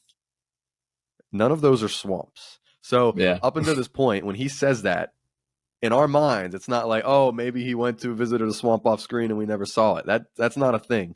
So what I think was he was talking more about the feeling, and it was the feeling of the Force. Dagobah, I'm not. See, this is extended too. I think Yoda chose to go there because of some kind of Force connection. I think I heard that somewhere. I don't know. It might have been from you. I'm just saying that's something that could be out there, but in the movie. It doesn't say that, but I feel like when he says that, he's referring to the Force, when he felt the Force at the end of A New Hope in his X-wing, when he felt the Force for the first time in the Falcon, when he was using the he had his face covered and was blocking the bullets, the lightsabers bolts. I can't talk, my goodness. And the first time he was on Tatooine and Ben came and saved him. Like those little times where the Force theme, the music, the Force theme comes in, and you know that this is where kind of he's tapping into the Force, or the Force is at play, and we can kind of see it. You know, it's in the background, but we know it's there. This is one of those moments. This is a very almost ethereal place for these characters. I think I that, never that's thought about my it that explanation way. for it. Yeah, And I that's feel the only like thing I could think of, because like, yeah, what else could that possibly mean? it gets reinforced, that idea, after the training when we get to the cave, because I believe that cave is another reason Yoda went there, because it shows you something, blah blah blah. But anyways, obviously he has this crazy, you know, Force experience, premonition thing in this cave. So obviously the Force is strong in this place. I wonder, this might yeah. be a reach, but I wonder if Anakin ever went to Dagobah, because I'm not that sure. could have been him feeling like maybe A family his connection. dad's, yeah, or something. Yeah. Maybe he felt that through Yoda. Oh, maybe. Maybe the same kind of presence he felt with Obi-Wan, he felt with Yoda, because Yoda trained Obi-Wan. I don't know. Oh yeah, man, yeah. Yeah, it's There's some weird interesting, Force stuff like, going on I behind the would scenes. like, I would just like love to, like, you know, like meet George Lucas and just Yeah. ask him what he intended with that line. Why would what did this throwaway line mean, George? What does All it right. mean? Sir, can you please get out of my house? Security. All right. Where are we going? Okay, so yeah, he meets Yoda, and then Yoda's pretending to be this annoying, you know, creature. You know, he's like grabbing Luke's stuff and just like throwing it. He's just like, you know, rooting around in his pack looking for food, and he's trying to test Luke's patience. And we know that Luke is one of the most impatient people in film history, so he just immediately fails. He starts yelling. He's like, "Oh my god, will you leave me alone? Stop touching that. Oh my god, you're so annoying." And then when he says, "I know Master Yoda, I could take you to him," Luke just whines the whole time, like, "What are we doing here? We're wasting our time." And dude, speaking of the puppetry, the filmmaking, Frank Oz's performance, Definitely. I don't know how the hell they did this. That moment where Yoda drops the act and then he reveals himself to be Yes. Yoda. He has a change in physicality, and I don't know how they did that with a puppet. Insane. I don't know.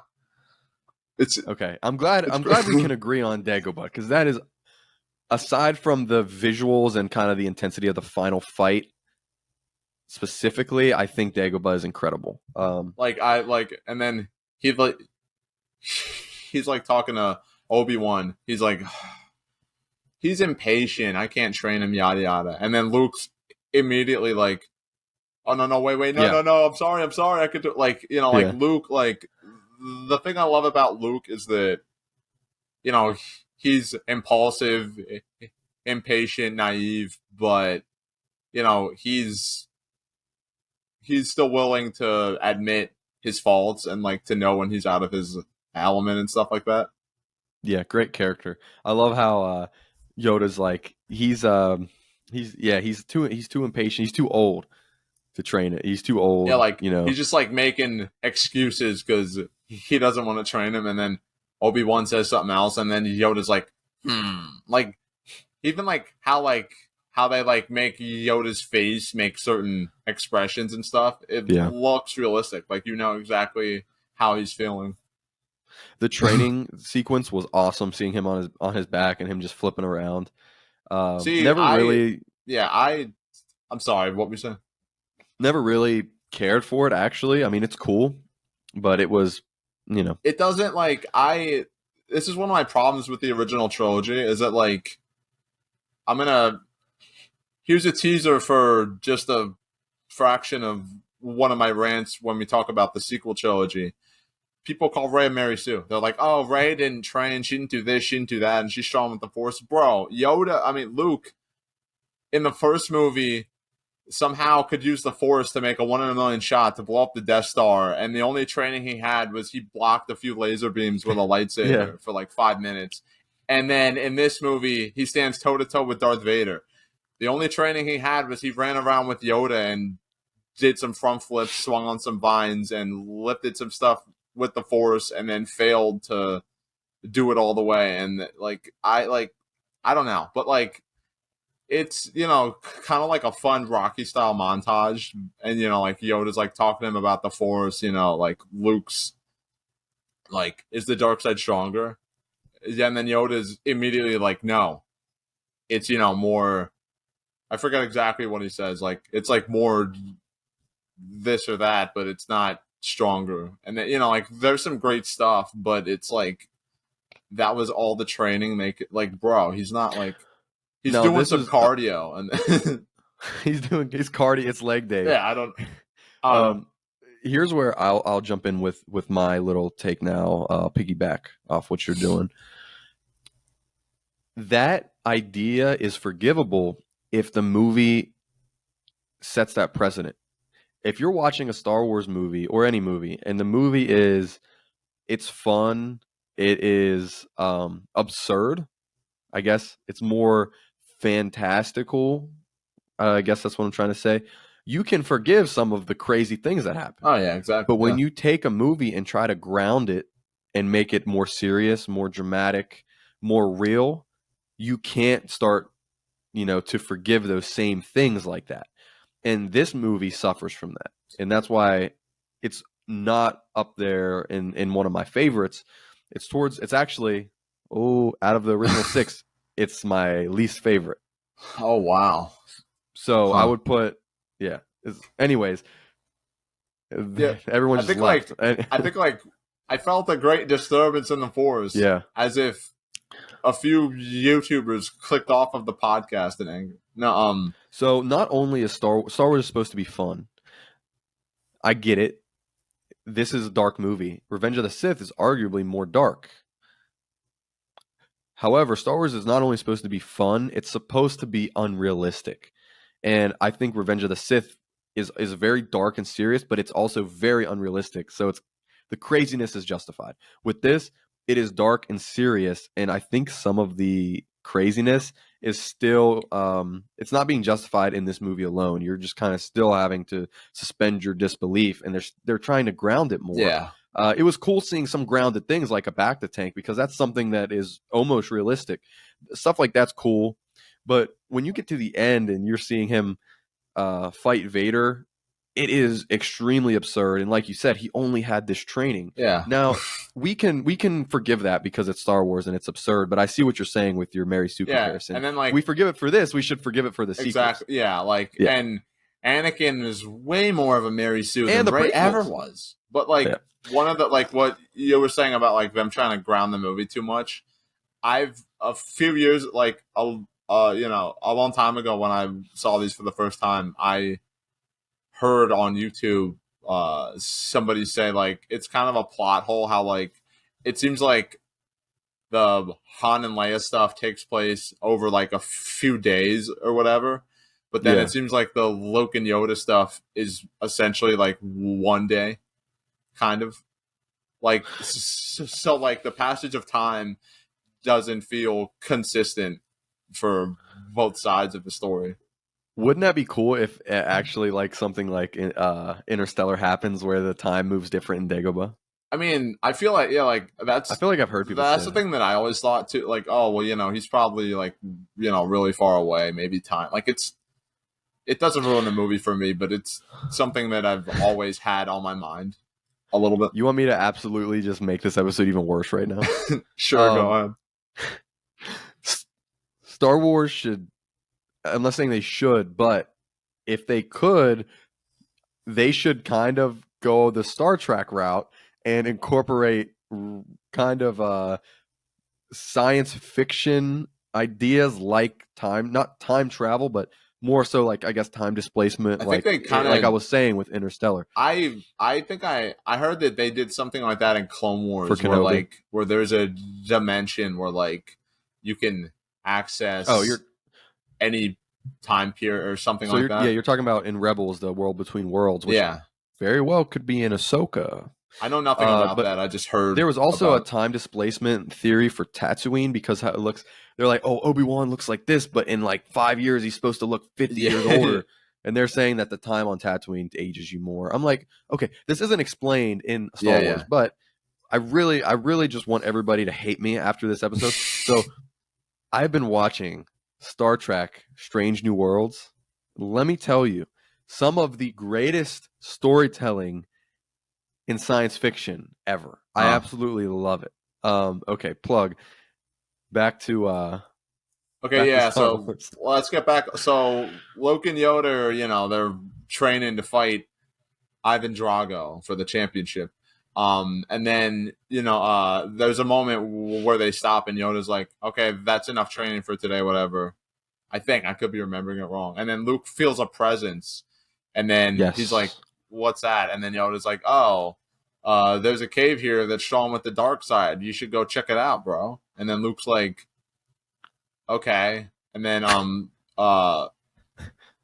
what's in there? And then Yoda's like, "Only what you bring with you," which is a banger freaking quote, because I feel like that's a great metaphor for like That's life. true. Like, like when you're in a You, dark yeah. place in your life, to an extent, what is in there with you is what you bring in there with you. It's the baggage. Yeah. So I want to Yeah. get your take on this, because I've Okay. heard a few different ways over the long years that I've, processed these movies. So Luke goes in the cave, and then he sees a mirage of Darth Vader. And then, they have a brief duel. He cuts his head off, and then it's just Vader's helmet, and then like it like blows up, and then it's Luke's face. So what I've heard and what I kind of lean towards, is that was Luke getting like a premonition that like if he doesn't be careful, he could, fall to the dark side and end up like his dad.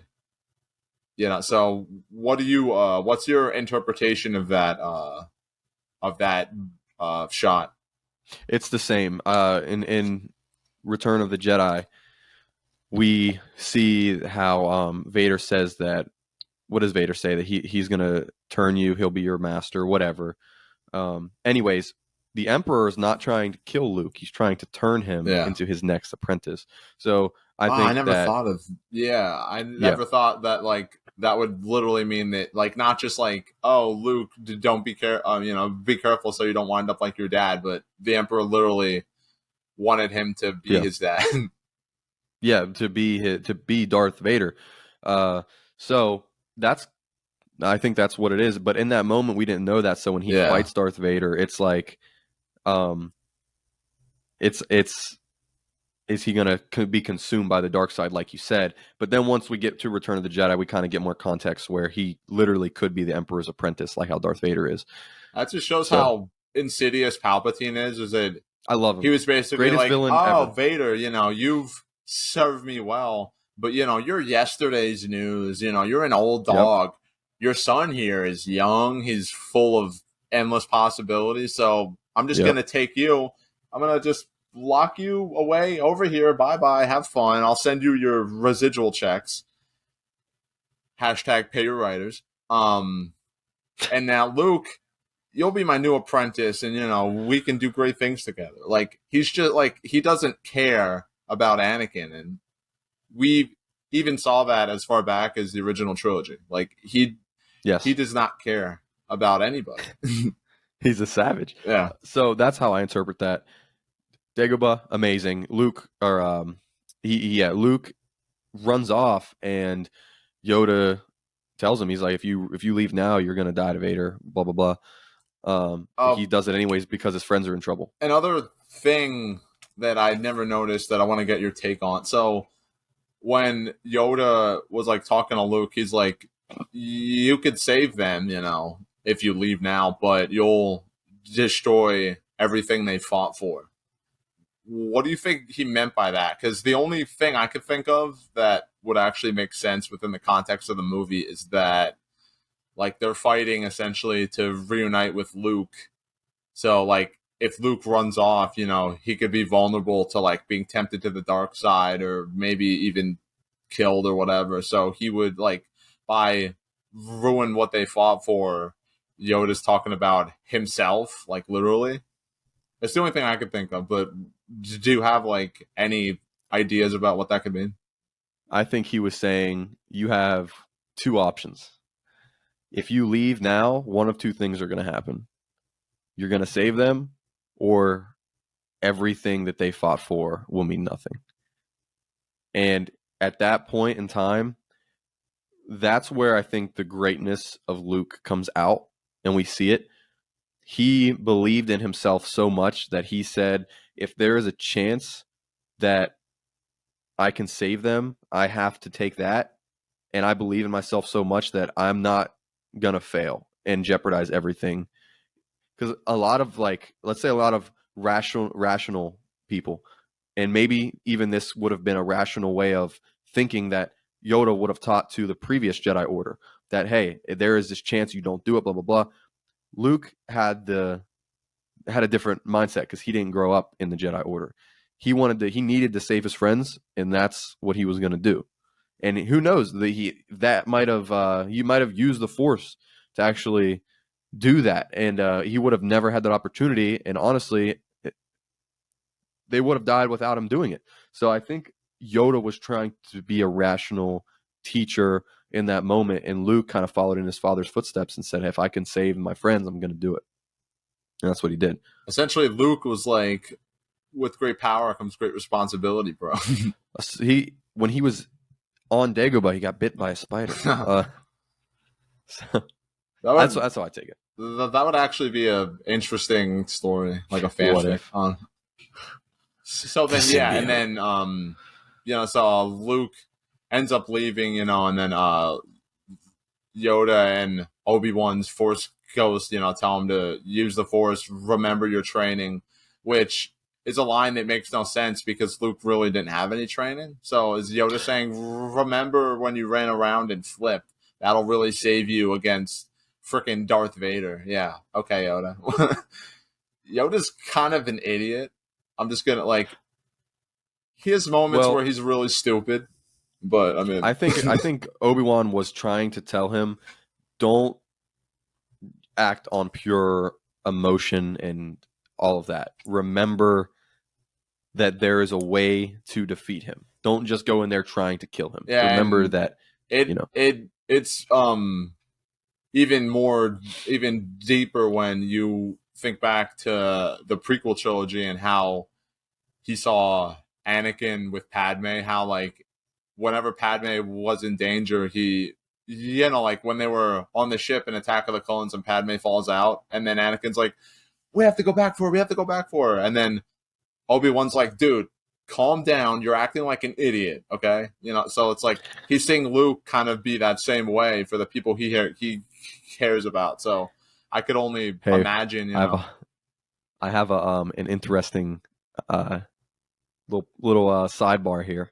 Okay. Who was Luke acting more like in this situation in Empire? Was he acting more like his father or more like his mother? Because Luke was acting like Padme in this. Padme was the gung-ho one out of the two. Think about Attack of the Clones when Obi-Wan was in trouble. Anakin said, no, my duty is to stay here and protect you. I can't go save my friend. I think Padme rubbed off on Anakin, yes. And then that was what made him kind of become more of a go-getter a little bit. I think so.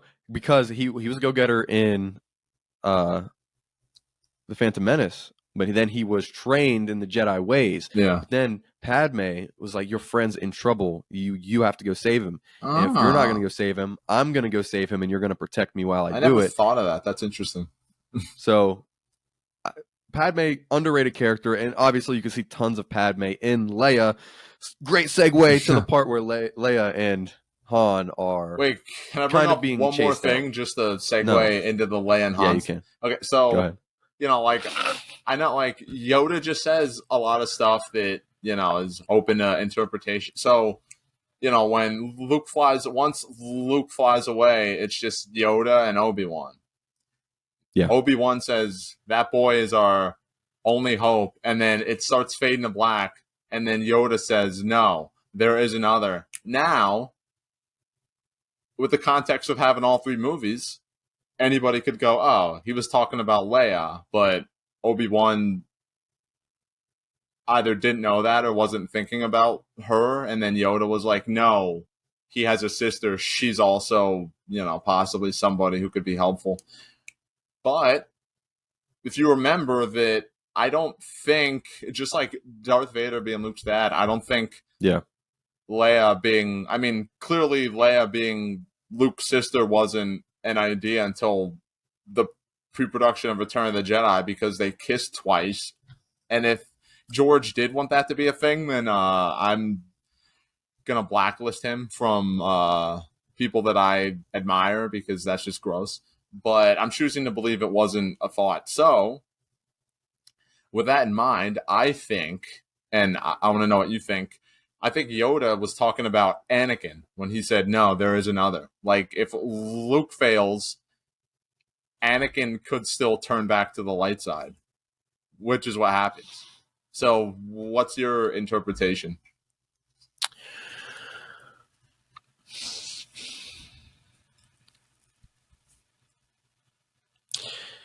I think I don't think he was talking about Anakin. Oh, okay. Because essentially, so Obi-Wan said he's our only hope. And then Yoda said, no, there's another, basically. And essentially that means if Luke fails in killing Vader and Vader kills Luke. So that's the dilemma they're arguing about right there. He's our only hope of destroying the Empire, destroying Vader. And then Yoda says, no, there's another, in case like he dies, in case he doesn't kill Vader and Vader kills him. So if Vader kills Luke, how is Vader going to be redeemed? How is Vader going to still be that hope? Because at this point, Obi-Wan and Yoda they have no hope at all in Vader and Anakin coming back. Anakin's dead to them. Well, the only one that could... I know Obi-Wan said that, but I don't remember, in this movie, did Yoda say, like, definitively, like, oh yeah, Darth Vader, he's just like, because he obviously doesn't talk about him in the context of being Luke's dad at that point, but like, does he ever like say anything that shows that like he just thinks he's like pure evil? I'm not sure. I don't think so. I just think it's implied. I think Vader is supposed to be the evil one. I think they were. Here's my theory. I think they were talking about Leia, but I don't think they were talking about Leia being another, hope. Another Skywalker, whatever, you mean? Because she's related. I think she could have just been another person that could have. You know what I mean? There's that. I mean, we'll talk more about this at the end, but that thing that, in my opinion, shows that was already kind of sensitive to the Force. Yeah. So I mean, yeah, yeah. So I'm not saying it's great writing. I'm not saying that would have been better. I'm just saying I think that would have made sense because she is a main character and she is already shown to be extremely capable. Yeah. Whatever. So let's just say alternate reality. Luke goes and fights Vader. He dies. Leia takes up the mantle. Whatever. That could have been a possibility that they were. I think that would have been. And then I think, they thought about that and were like, what if she's a sister? Blah, blah, blah. Yeah. They probably expanded and landed with that. Yeah, it's like people, rightfully bash the sequel trilogy for, retconning. But the original trilogy retcon stuff too. And it kind of makes watching all the movies feel a little weird because there are things that kind of don't lead to where they seem to be leading originally. Like, you're like driving on a highway and then instead of, you're like driving straight and then there's like a random brick wall and then there's a lane here. It's like, okay, now I got to make a left turn. Okay, that's weird. So, I mean, Star Wars has always retconned. It's insane how good of a job they've done. It's, in spite of all that, what I mean? So anything we really got to say about the space fight, I don't like it. I think they did it 100% better in Attack of the Clones because they almost mirror it. If you watch them back to back, they use the same maneuvers. It's just flip flopped. I don't really like the Is space that battle in where this. I think it was cool seeing the C-3PO bounty gets hunters. like stuck in the exposed wires, and he's like, "Help me, I'm stuck," or something like that. Is that the scene? I don't remember. Like it's like I can't stand him, dude. Like I mean, he's still likable just because he's fun to laugh at, but like he has so many stupid moments. Okay, so stupid moments aside, how did you like seeing the mysterious bounty hunters for the first time? I thought they were cool, but super pointless. I mean, Except for Boba. yeah. I mean, Boba was all right. I feel the way about that I feel about the Mos Eisley Cantina because really, Yeah, when you think about it, they put in way too much work to have a whole bunch of species be on screen for like maybe 5 seconds tops, but it was to give build the world more, show how big the galaxy is, that this is like a melting pot of all sides of the universe, species from all over. So I like that they created these other bounty hunters that look visually distinct. One of them's a robot, a droid, which is really cool. And like you're right. It was very much like the Cantina. It was a lot of work just for the sake of enriching the story, and I don't necessarily think that it's pointless. I get what you're saying though, because it's setting up something cool that they didn't actually do anything with. I do like that moment where he's like talking to them. He's like, "Yeah, bring Han Solo back alive," and then he points to Boba. He's like, "No disintegrations." Yeah, and then Boba's like, "As you wish," So like that little moment there, characterization right just shows you that sometimes he kills the people that he's hired to go apprehend. Maybe that's an accident, or maybe he's just that full of rage that if they annoy him, he's like, "I'm just gonna kill you because I'm still gonna make some money. So bye bye." That's a fun little. I like how it. They didn't say this at all, but kind of like headcanon right here is I like how the Empire is kind of admitting they're not capable of finding them. So they have to, hire like contractors essentially. Like, hey, we're not capable. We're the Empire, but we're not capable of finding these guys. So we need you all to do it. The Empire has a lot of incompetent people, as shown by that thing that this movie started, where whenever somebody fails doing something Vader wanted them to, he kills them. And he just kills he chokes him through a screen in a different room, and then I don't remember if it's in this movie or Return of the Jedi, but like he force chokes somebody, and then there's like it like pans to another guy sitting at a terminal, and then he just looks over like it was this. Yeah. Oh shit. It was Empire. Yeah. Here he goes again. He's pissed off. Oh no. I really hate working here. The pay sucks, and I have to deal with this guy. Like, yeah, you got it wrong. They showed that was Robot Chicken. You're thinking like it's like a family. It's like that stuff is a little ridiculous. It feels kind of like a workplace sitcom a little bit, because it's like that guy who's like so unstable that like if you fail him he kills you. That's like such a cliche. I think it might have been a thing before this movie, but I think this movie definitely made that like mainstream. And speaking of sitcom, on one hand, I kind of like the Han and Leia stuff because it feels like a romantic comedy in Star Wars. But on the other hand, I just don't like their relationship is as deep as the Sahara Desert, a puddle in the Sahara Desert, which is to say there are no puddles in the Sahara Desert. So it doesn't exist. The whole thing is like Han being like, I know you have feelings for me. And then Leia's like, no, you're a scoundrel. And then Han's like, yeah, but you like that I'm a scoundrel. And then Leia's like, I happen to like nice guys. And then Han's like, well, I could be a nice guy, and I just kind of want somebody to kill me. Like, I don't care about their romance. It was great in episode 7. I actually really liked it.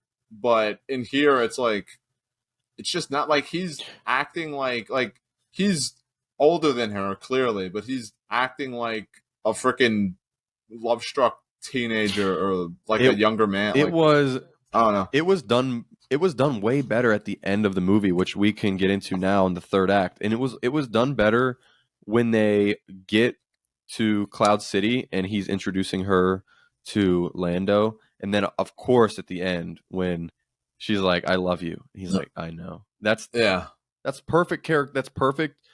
That is perfect.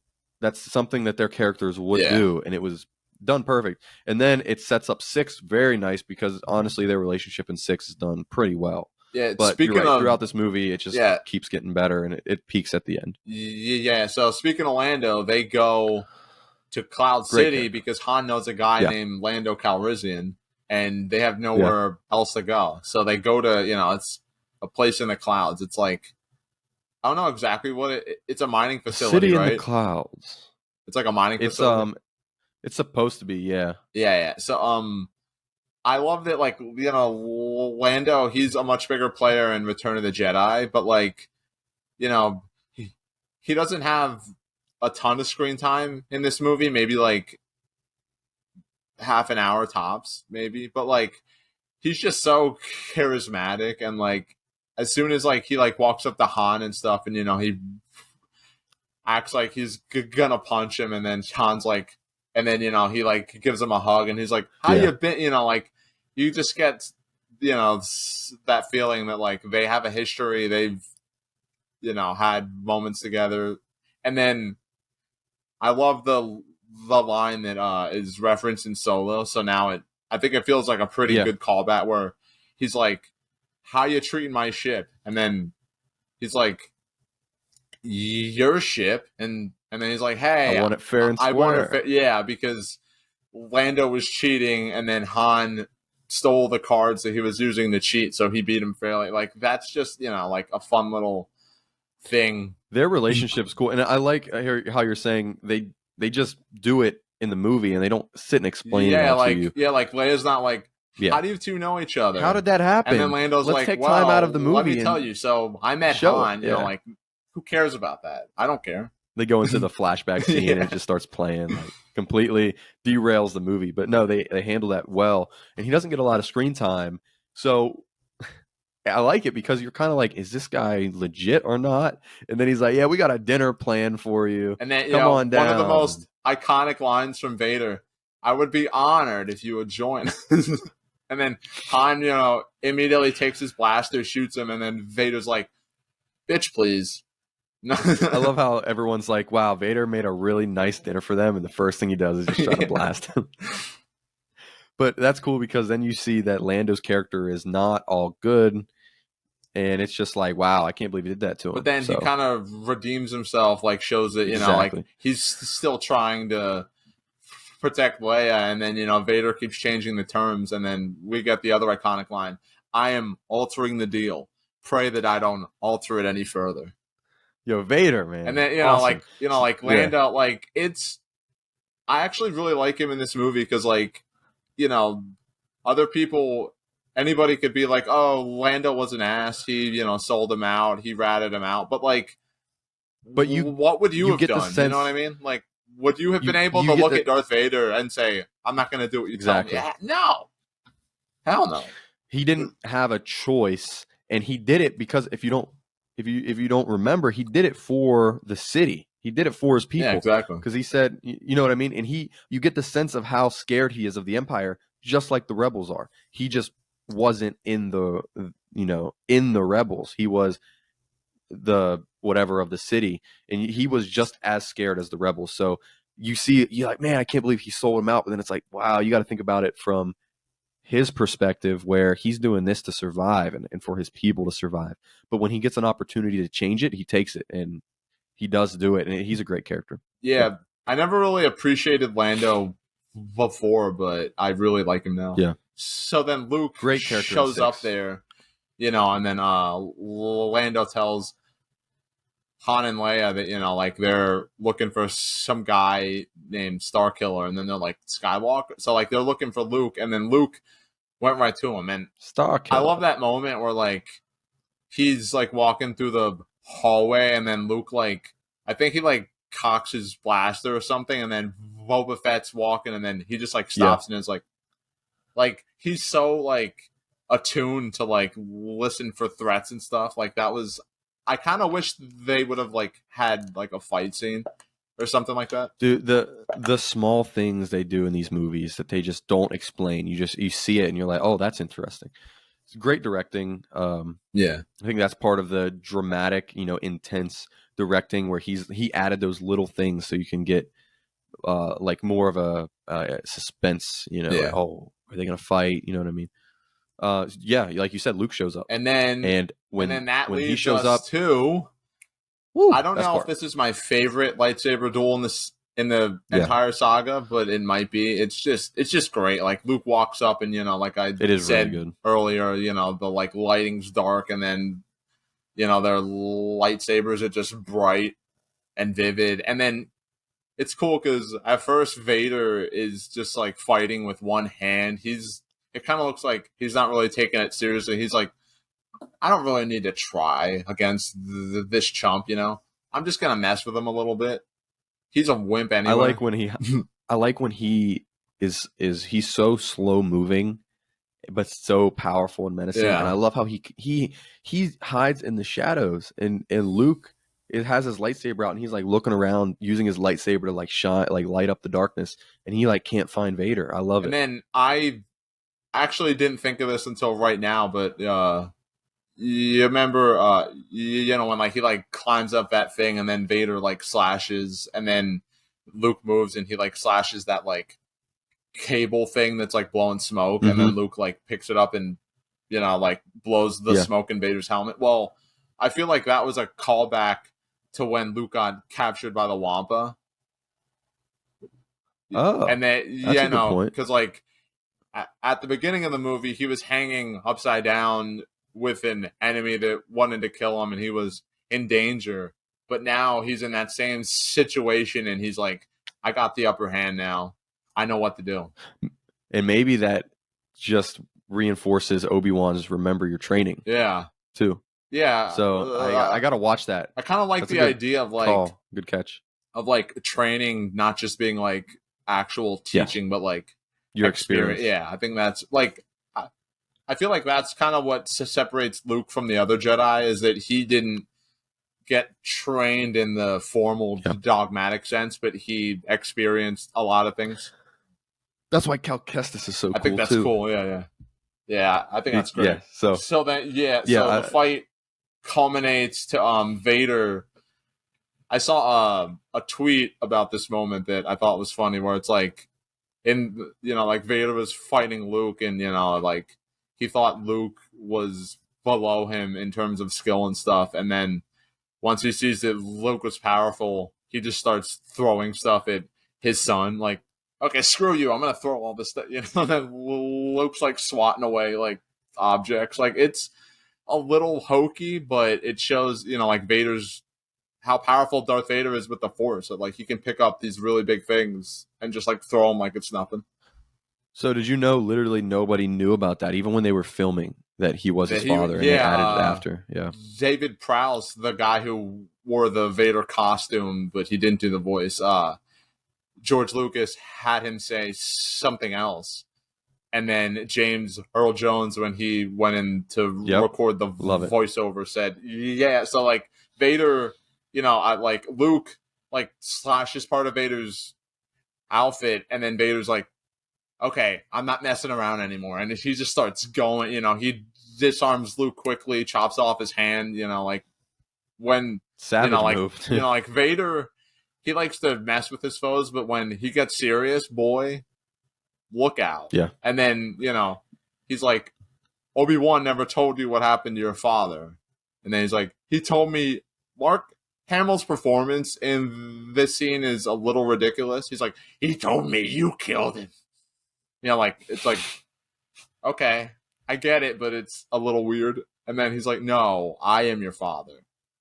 And then I'm not sure if this is how it was intended to be, but, you know, Vader's like, join me and we can rule the galaxy as father and son. Yeah. Which is Yeah. a little sweet that, like, you know, Vader's That's evil cool. and stuff, I but love he that. just wants to rule the galaxy and spend time with his son. Like, you know, like, his idea of, like, spending quality time with his son is having him be his right-hand man being evil. Like, that's a What little if he was cute. like, I don't know. What if he was like, I killed your mother for not joining me. I'll kill you for not joining me as well. That Because think would about have it. been epic. Because that just reminds me of Revenge of the Sith when he told Padme we can rule the galaxy together. You know what I mean? Anakin and then just now wants in this, he wants companionship, his dude, son, and he never gets it. He just wants a friend. Every relationship that he has ever been in, there were always strings attached, or he failed to maintain it. It's tragic. He just got tired, man. He got fed up. And then, so I'm not sure if Luke was trying to kill himself when he jumped down, but it seemed like, because it kind of seemed like that's what he was thinking, because he's like, I can't do anything else. I don't want my father to, you know, use me as a pawn, so bye. What I'll say is I don't think he tapped into the Force and was like, oh, I know I can survive this. I think he was just so mad at that point. He was like, I will literally do anything but join you. So he's like, if I die or if I don't die, he's like, last thing I'm going to do is join you. So I'm jumping. And it is kind of, I've always thought it was kind of ridiculous that, like, he just happens to get sucked into this slide tube thing. And then he just, like, slides down. Like, I always thought that was kind of dumb. I always thought it was, like, kind of ridiculous that, like, he just happens to get sucked into this, like, tube thing. Like, it's just, like, really convenient. This is the part. Like, it's so weird because if you look how far he falls too, not him sliding, but when he actually falls, I'm like, he would have died. Yeah, exactly. There's just no way. Even for a Jedi, like, he would have snapped your neck. And then so Han gets frozen in carbonite by Boba Fett because Vader wants to test that to see if he'll be able to put Luke in there and freeze him. So he doesn't care if Han dies or not, which, you know, he's just ruthless, you know. And then Boba's like, he's no good to me dead, which, you know, like, I love that Boba isn't afraid to, like, step up to Vader and be like, yo, I don't like what you're doing, and, you know, you better back off. You know, and, like, it seems like Vader kind of respects him in a way. Like, he doesn't, like, he, like, kind of tries to compromise. Because then when Boba says that, he's like, the Empire will pay you if he dies, you know. It's all good, buddy. Don't worry about it. Like, he's kind of never friendly to anybody else, but with Boba Fett, he kind of is a little bit. I think that's an interesting thing. It's just his personality is so interesting, and that's one of the reasons it works is because he's very different than any other villain up to that point. And like you're saying, his characterization and dialogue and acting, all that's great. I think specifically here, the director utilizes Vader very well. Oh yeah, this whole maybe final act, him at his best scene in the saga. Yeah, or at least some of it. Yeah. So as Vader, yeah. So a scene that I really like is you know, when Han's about to go in the carbonite chamber, you know, and then Chewie starts flipping out and just, like, throwing stormtroopers off because, you know, that's his boy. You know, they're gonna mess with his boy. He starts going crazy. He doesn't know, you know. And then Han, you know, like, as much as I kind of don't like, it felt like in this movie he was kind of too obnoxious, like, a little more so than in A New Hope. I kind of liked it, like, he finally, like, gets humbled, you know, by the events of this movie, and then, like, because I feel like the old Han would have, you know, like, tried to plan an escape with Chewie, you know, and fight their way out of there. But then he's like, Yeah. "No, Chewie, this isn't gonna help me out. Stop. You know, stand down. You know." And then Leia's like, "I love you," and then Han says, "I know," which I I think you probably know, but originally George wrote for Harrison Ford to say, "I love you too," and Yeah, and then he was like, and he changed it. Han wouldn't say that, So I think that's a good like it's cool that some of the actors weren't afraid to tell George that his ideas were bad. One of the best parts about watching the documentary Empire Dreams is it shows them to actually talking about this stuff behind the scenes, and they had a lot of input. I mean, George wanted things very specific, obviously, but they had a lot of fun with it. Yeah. So then, So he's frozen. Everything's kind of hopeless. And then Lando brings Leia to escape on one of his ships, and then they rescue Luke, who's like hanging by a thing, and like he calls out to Leia, and then like Leia kind of responds like she's like Luke, so it kind of makes you wonder like did Leia feel him reaching out to her in the Force? Because like there's no other way that she would have known where he was. That's a cool little foreshadowing to maybe her being at the very least sensitive to the Force.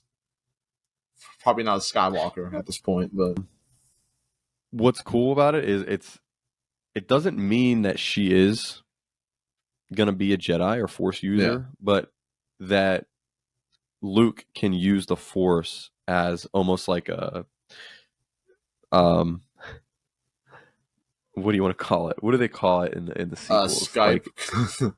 Yeah, the Force Yeah. Skype. That was the whole joke, but they obviously take it to the extreme in the sequels. But that was sort of what he was doing here, and it was actually a callback to this. So maybe it wasn't her just sensing him, but maybe it was him trying to reach out to her. But we come to find out she has Force. She uses the Force. So and then they kiss again when Luke's laying on that bed thing, and it's like, bro, you just lost Han. You might never see him again. What is your deal? Like, who wrote you between then and now? Like, what happened?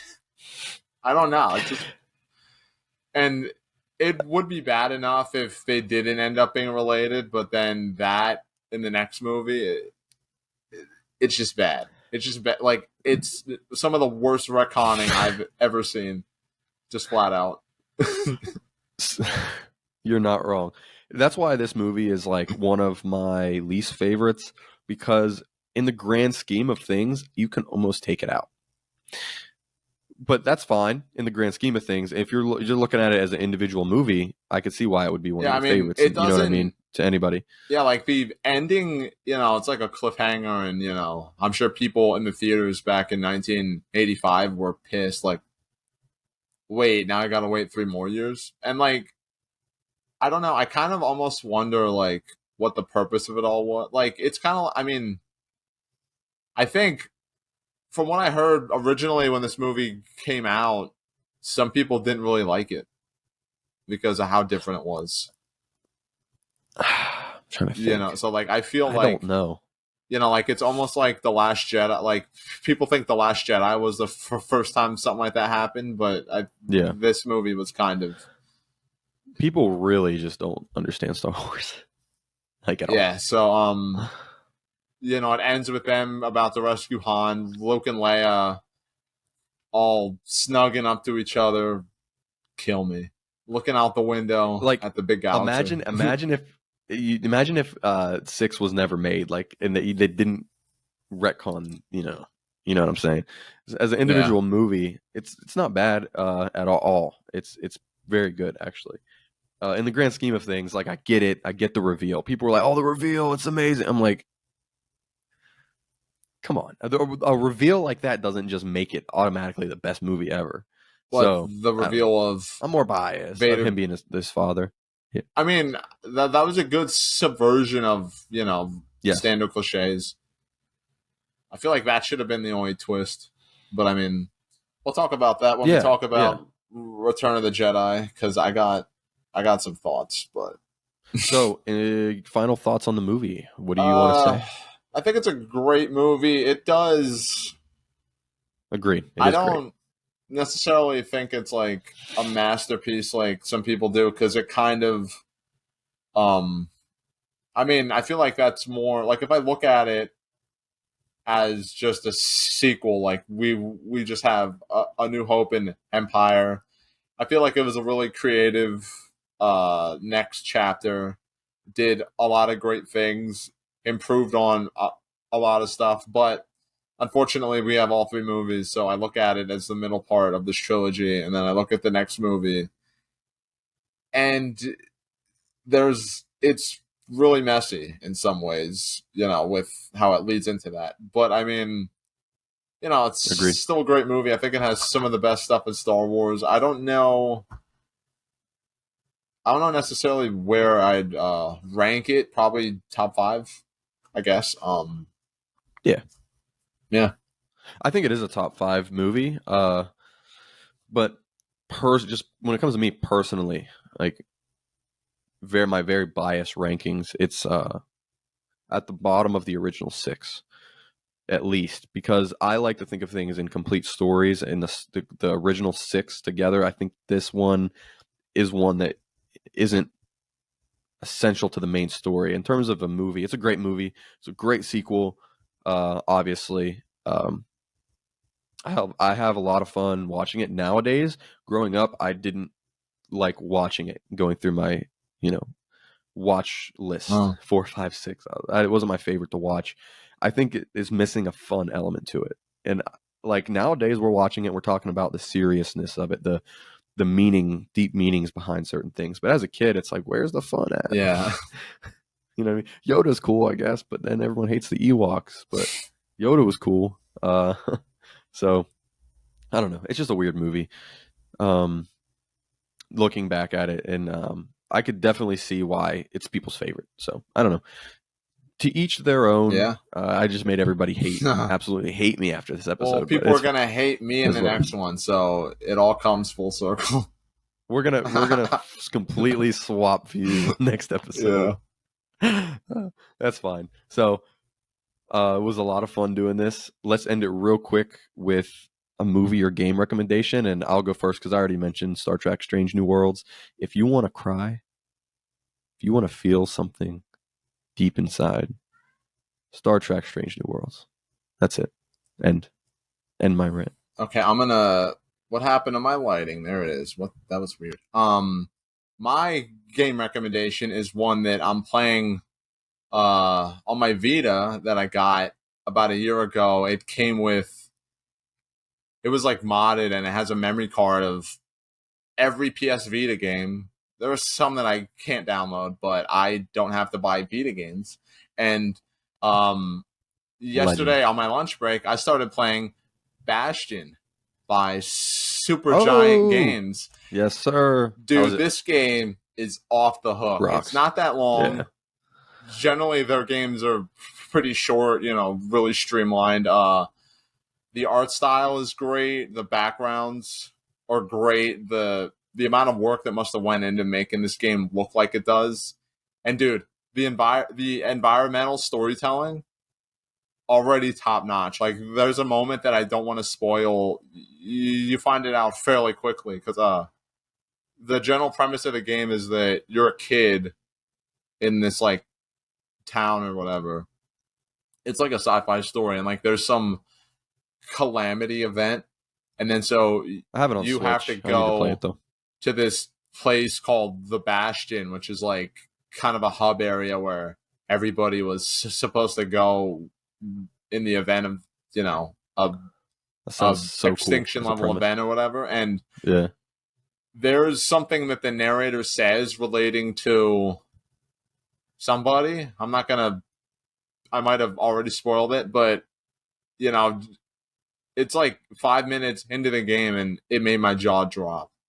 And like there Oh, are I few can't wait. games I have it on Switch. I there just are need to few play it. games that have hooked me this quickly. The combat's fun. It's one of those games you can replay and get different skills, or upgrade different weapons and stuff. So I'm really impressed with this game, and I can't wait to play more of it.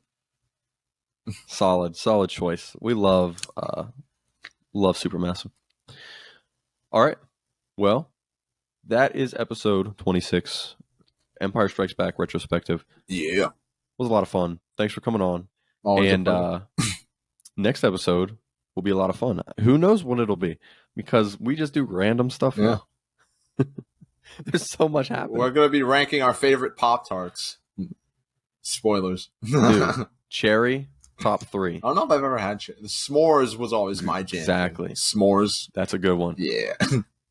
All right. If you got this far, tell us your favorite Pop-Tart in the comments or whatever. I'll leave a poll on Spotify. If you're listening on Spotify, there's going to be a Pop-Tart poll. Oh, yeah. Yeah.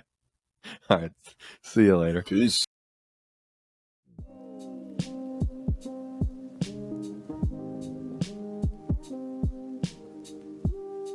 Hello there. Welcome back to the Senate Podcast on episode number 27, I believe. We're going to wrap up a retrospective today on one of the greatest trilogies and the ending to one of the greatest sagas ever.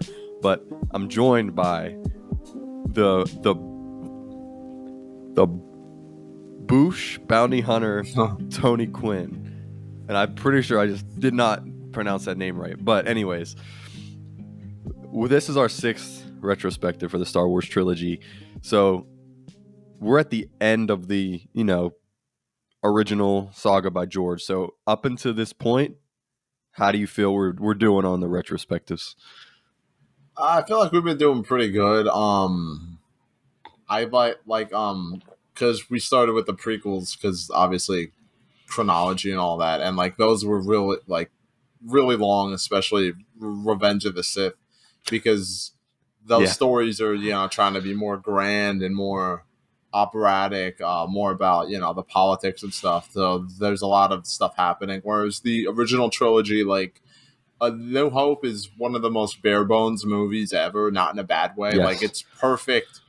It's a great family movie, I think. And then Empire Strikes Back, probably not so much. Probably more for like heavy sci-fi fantasy lovers. So we spent a little more time talking about certain stuff, analyzing certain things. And this movie, I think, is mostly back to the tone of A New Hope, but it also has a little more happening like Empire. So it's not a perfect balance of the two, in my opinion, but it is in the sense that it has both of those things. So I'm interested to see what the ratio of this episode will be. If I can judge by my notes, I think that we'll have quite a bit to talk about, whether positive or negative. So I'm glad, because this movie is actually pretty. There's a lot happening, but not a lot happens. And what I mean by that is it's funny because, like you said, 4 was extremely bare bones, and it was even more so bare bones when he was writing it. He actually took. So there was originally only one Death Star battle and one Death Star. But the movie was so bare that he wanted to take the Death Star battle that was supposed to be at the end, and like in episode 6, and he put it in 4 to give it some action and just more within the movie itself to make this into a trilogy.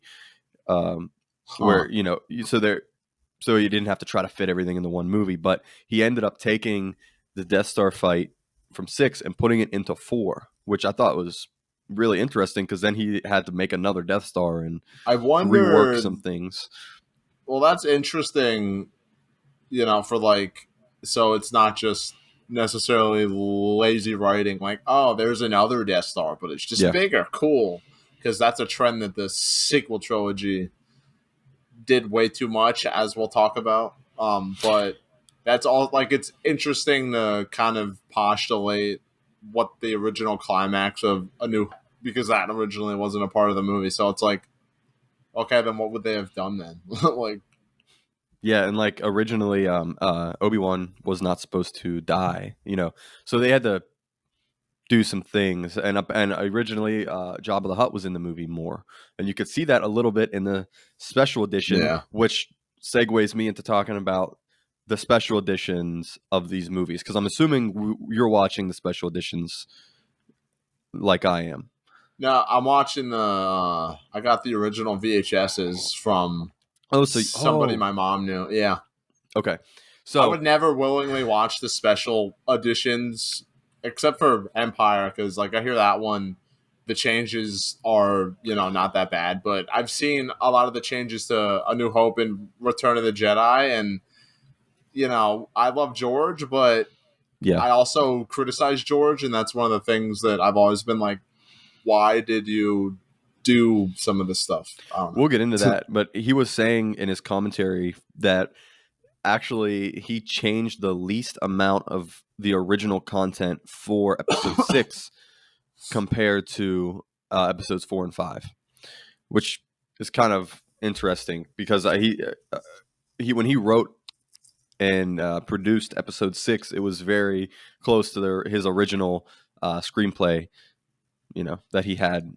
outlined before all of the movies were even in development. So anyways, long story short, I'm watching the special editions. That's really cool how you're watching the OG VHS tapes, because I remember those. I remember growing up with those, and honestly, episode 6, their OG VHS without any of the special added features is a better movie than the special edition Jedi.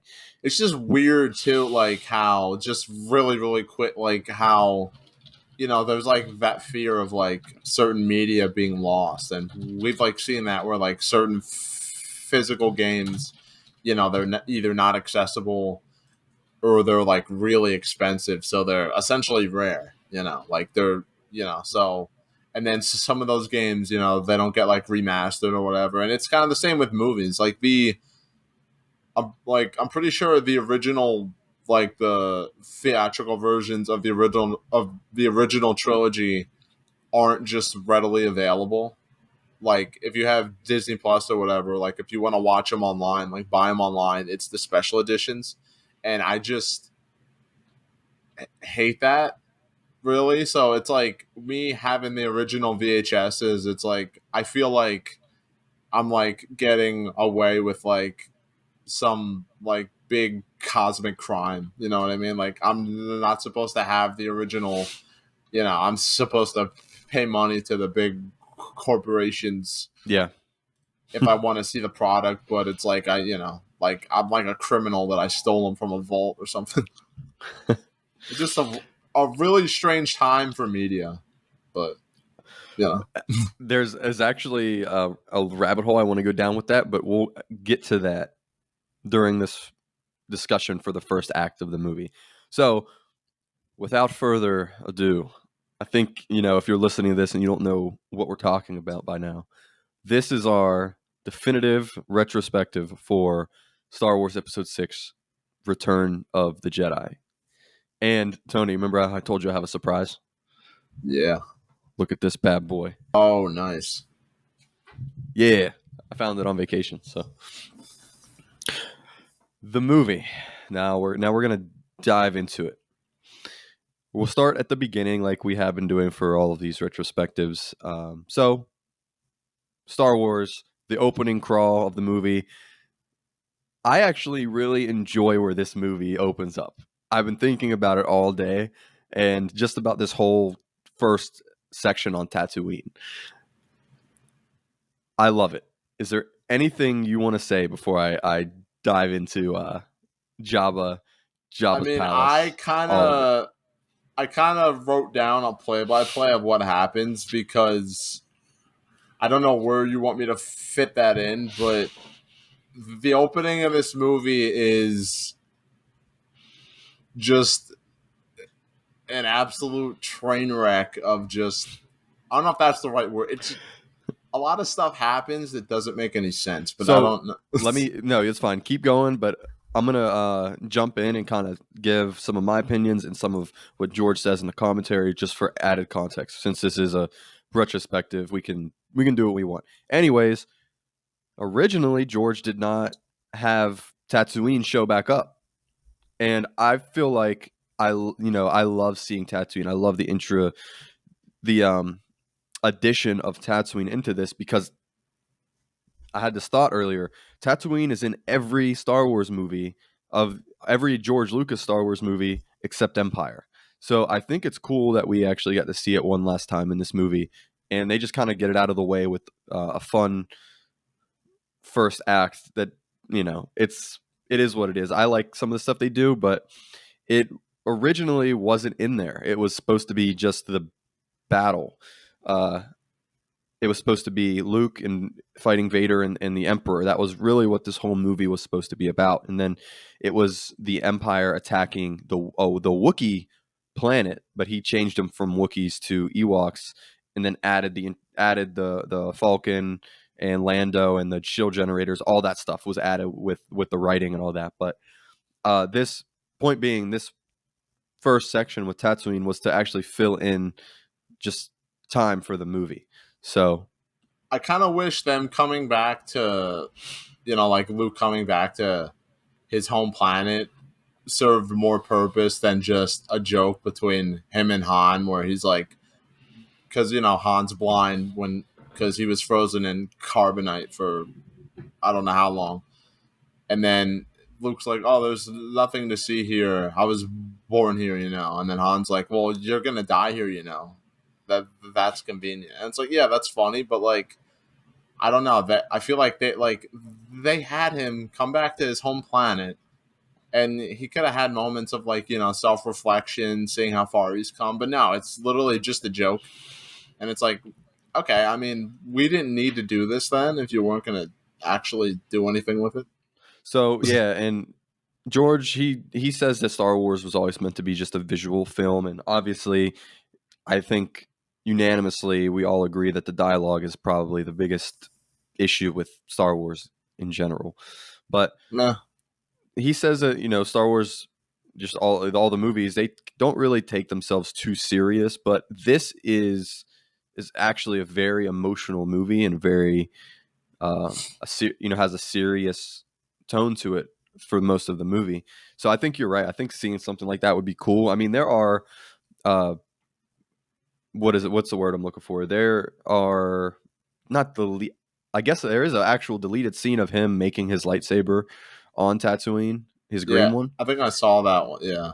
Yeah, so something like that where maybe he was self-reflecting while he was making his lightsaber, or maybe he was hearing Ben's voice while he was But making. You know what like, I mean? They could have done something. even like him returning to the Lars residence, and because it got like burned down or whatever, and just like, I don't know, just like bowing or like kneeling or something, just like closing his eye, like visiting because that's essentially the graves of his aunt and uncle. I think like a small scene, like it wouldn't have had to be this big thing, but like that would have Yeah. been really nice. Yeah, and this used to be my favorite movie out of all of the Star Wars movies, but for reasons like that, it has moved down. So I think I love the movie, but there's some stuff wrong with it. So with that being said, go ahead. What's your thoughts Are on? you sure? What's your Okay, thoughts on? it's like essentially like kind of a simplified play by play, but is that okay? Do you want me to go on the? That's whenever you get to something.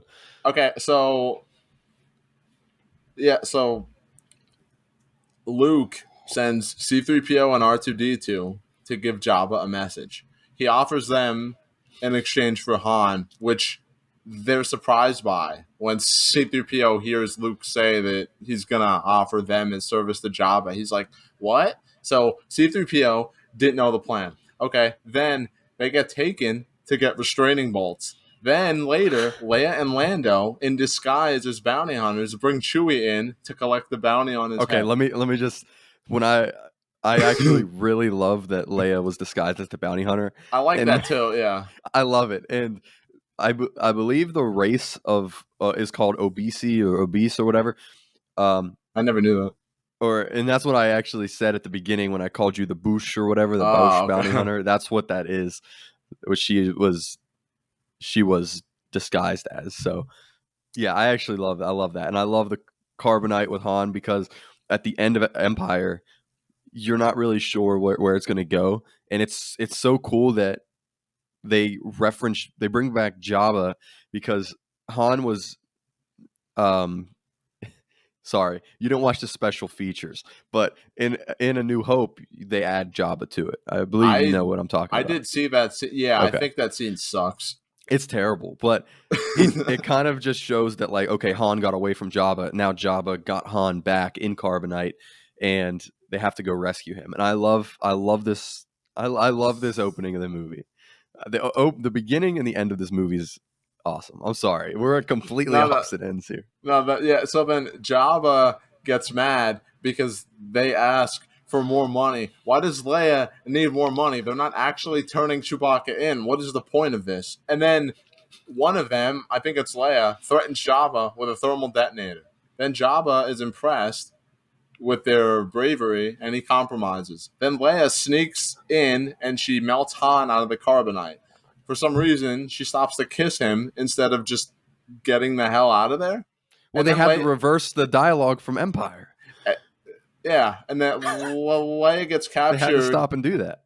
Leia gets captured and Han gets thrown into the Rancor pit. He could have died.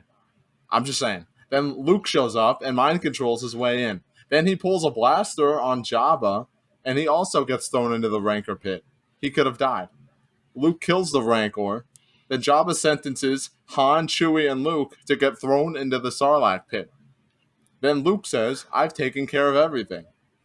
Then Luke jumps the plank, does a flip, and catches a That is lightsaber awesome. that That part is so R2-D2 good. secretly had, and then there's a fight scene. So, okay, this is so You're it describing an amazing movie. now the only conclusion I can draw is that because sometimes in Star Wars it seems like the Force is just a giant Deus ex machina. It could just solve all your problems. So you mean to tell me that Luke had this overly complicated plan that involved all these moving pieces, everybody doing their own thing, none of them working in synergy, and then Luke somehow knew that everything would be okay and that nothing would go wrong, even though there were many opportunities for stuff to go wrong, just because the Force was guiding him? Well, he's a No, Jedi Knight now. He should have just went in there. R2-D2 should have thrown him the lightsaber and he should have fought his way out of Jabba's palace and they all should have left. But instead it's like they go to the it's just so convoluted for no reason. It's So fun, like Luke, fighting, and like jumping from ship to ship, it feels very like swashbuckly. I think that's fun, but like the other characters don't do anything. Leia's a slave. How did he know that she would have been able to kill Jabba? Han Solo's blind, and Boba Fett dies like a bitch. The badass from the Empire who sensed Luke unholstering his blaster and knew that somebody was following him. Now he's so focused on killing Luke, he doesn't see a guy 3 centimeters behind him. That's Han blind. turns around because he's blind. He doesn't know what's going on, and then he hits Boba Fett's jetpack, and then he falls into the Sarlacc pit and dies. As far as we knew, he was dead. It's like a Three Stooges sketch. Like, you could play the Benny Hill theme song over this entire sequence, and I think it would fit perfectly. It's stupid. I'm sorry. So it's just no, really dumb. you saw the best version of the movie, so you completely skipped over the Jazz Knight CGI sequence. Oh yeah, they Jabba's changed palace. that for no reason. It's so bad. They changed it for no reason. Why? It was fine. So this is kind of what I wanted to get into, and I referenced it earlier. The reason he changed it is because he wanted to just add more creatures. He wanted Jabba's palace to be reminiscent of the Cantina scene in A New Hope. So it already was. It was, but here's what he says in the commentary. He says, "What is?" Sorry, you're gonna destroy him here. He said, "What's the?" He says, "What's the difference between CGI aliens and practical aliens? Because practical aliens usually look better." He said they're not. He says they're not. one isn't more real than the other because one is just rubber, one is CGI, and he says the point is to make them both look or feel so real that you can suspend your disbelief for the story. But that CGI looks so bad in Yeah, Jabba's the palace. It looks CGI so in bad. every special edition change in every movie that I've seen sucks. It Yeah, sucks. The CGI in Tatooine and A New Hope sucks. And it it's dates the terrible. movie. When the movie looks timeless with the practical effects. So, George, no offense, but I don't know what the hell you were talking about. What looked awesome was the Rancor in Jabba because Yeah. that was puppetry Oh, I didn't bring up by the Jim Rancor. Henson's team. One of the most impressive practical effects in the whole saga. Like it blows my it seems like a combination of like animatronics and stop motion, right? Something like Yeah. that. Like it's I can't imagine how long that must have taken them to do. Well, I know they used a lot of stop motion on Endor actually with the speeders, and that's why it looks so good. The Rancor, I just know that was puppetry, and it was by the team, Jim Henson's team. He did Jabba, Rancor, I Nice. think some of the other ones, but Oh, yeah, Jabba looks insane too. Like he just like you touched on it, it's like he timeless. because like it's different like with in Empire and in this movie too for a little bit like the people controlling the Yoda puppet like that's a small puppet like that was probably Yeah, Yoda. challenging but not like super hard. Jabba's a big boy. He's a big boy. So like I can't imagine how tough it must have been to like make every of his movements of this big puppet thing look realistic. But like, again, I had the same effect with this movie that I had with the other ones where like when you get the Jabba's palace and you're seeing Jabba and all these creatures, I don't see practical effects. I see these creatures that are here. When like Jabba picks up that thing and starts I eating love it. it, that like small bug or whatever, that was probably like some kind of puppet thing too, or like a prop that they made. So it's a puppet eating a prop. It's a prop eating a Eating another, prop, yeah. and it doesn't look stupid. Like it didn't make me go, "Oh, that looks weird." Like it fits, and it just blows my mind. Like the people they had working on set on these movies are top notch. I agree. And what's cool is this is evolution of what they did in 4 and 5. It's like Yeah, each movie you can see the quality increase. And he talked about how hard it was in the cantina scene to do those animatronics or puppets, everything that they had in it.